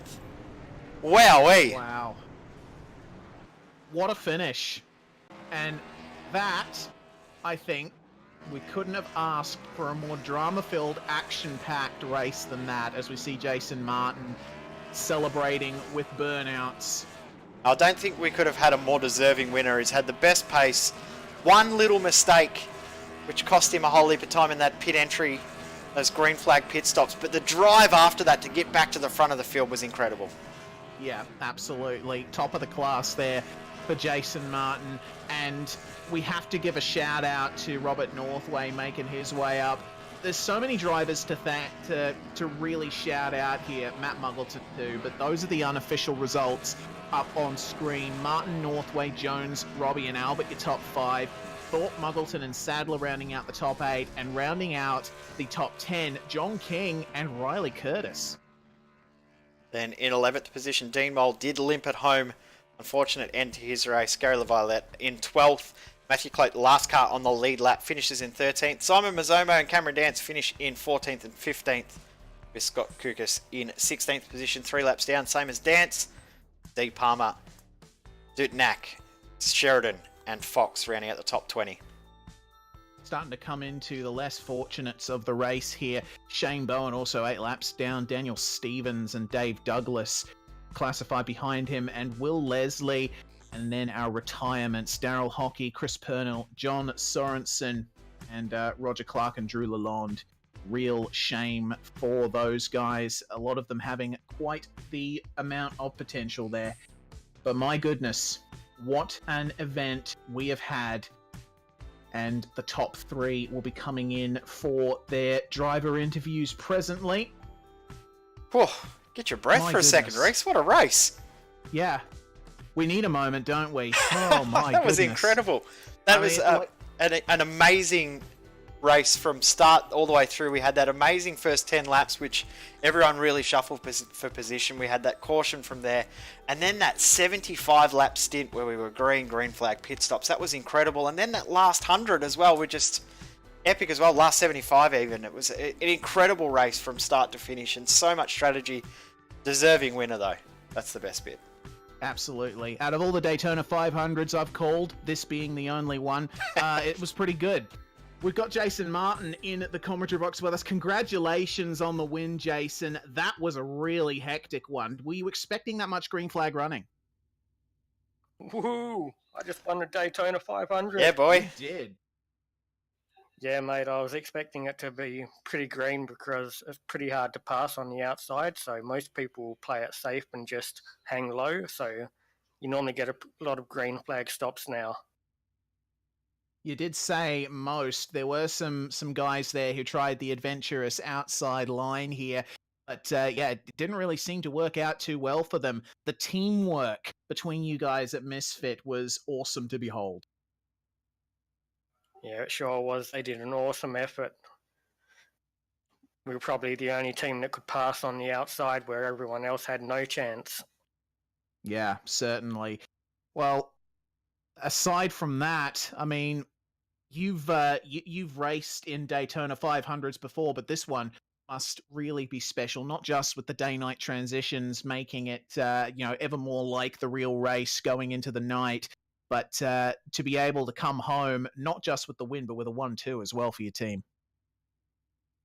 Yeah, absolutely stoked with that. Always got to rely on a bit of luck at Daytona, but it was a bloody good effort by the team. Certainly was. Who would you like to thank, Jason Martin? Got to thank New Zealand Auto Super Shops for sponsoring us, the boys at Misfit, SimSpeed for the broadcast, and of course the guys running the majors putting on an awesome event. And you guys put on an awesome show for us as well. That's Jason Martin, your race winner here in the Majors Daytona 500. We will go to second place, Robert Northway. Robert, were you expecting to come second after all the dramas you had in the first half? I was still quite confident. I knew I had a good car, so I was still quite confident I could get my way back up there.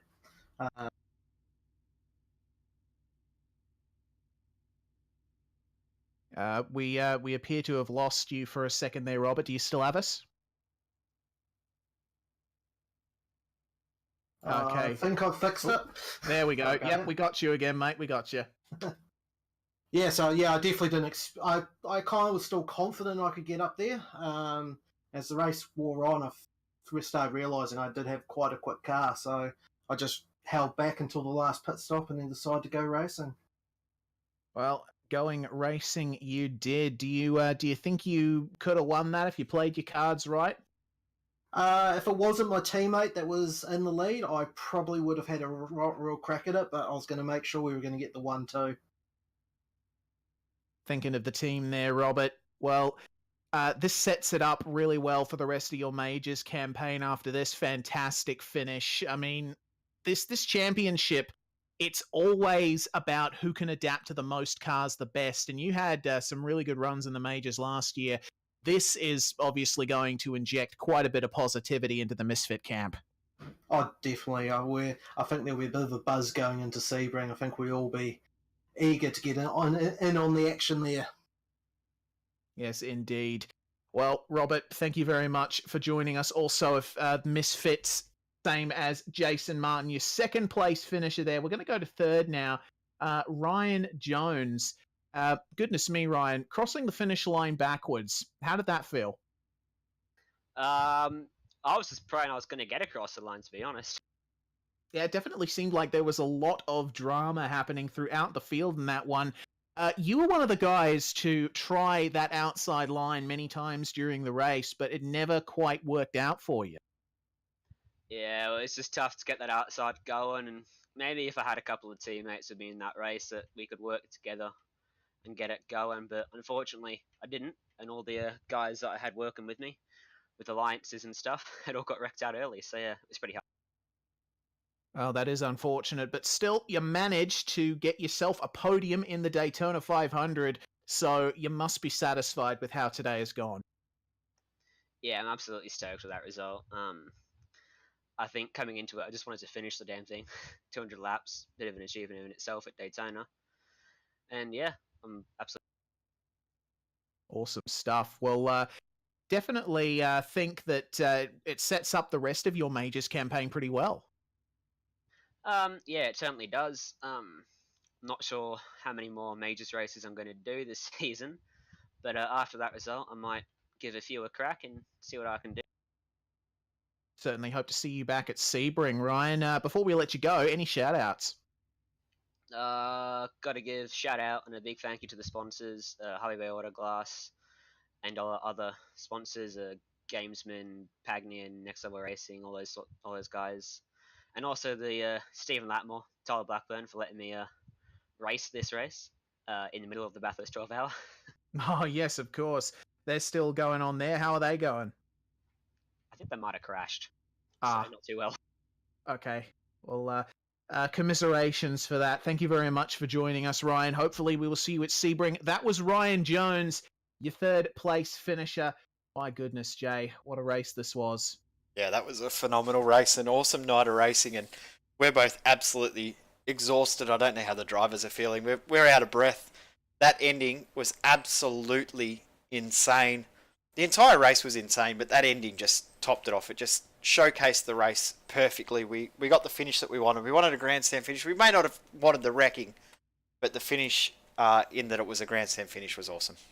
Yeah, and you have to say the amount of green flag running we had in this one was certainly something to behold, and it really sets up an expectation for the rest of the oval races this season. Yeah, I'm looking forward to the next oval race, which I think is a short track at Bristol. So, short track, the late models at Bristol. I think I'm fairly sure it is anyway, which is in about 4 or 5 weeks' time. So that should be a really, really good one.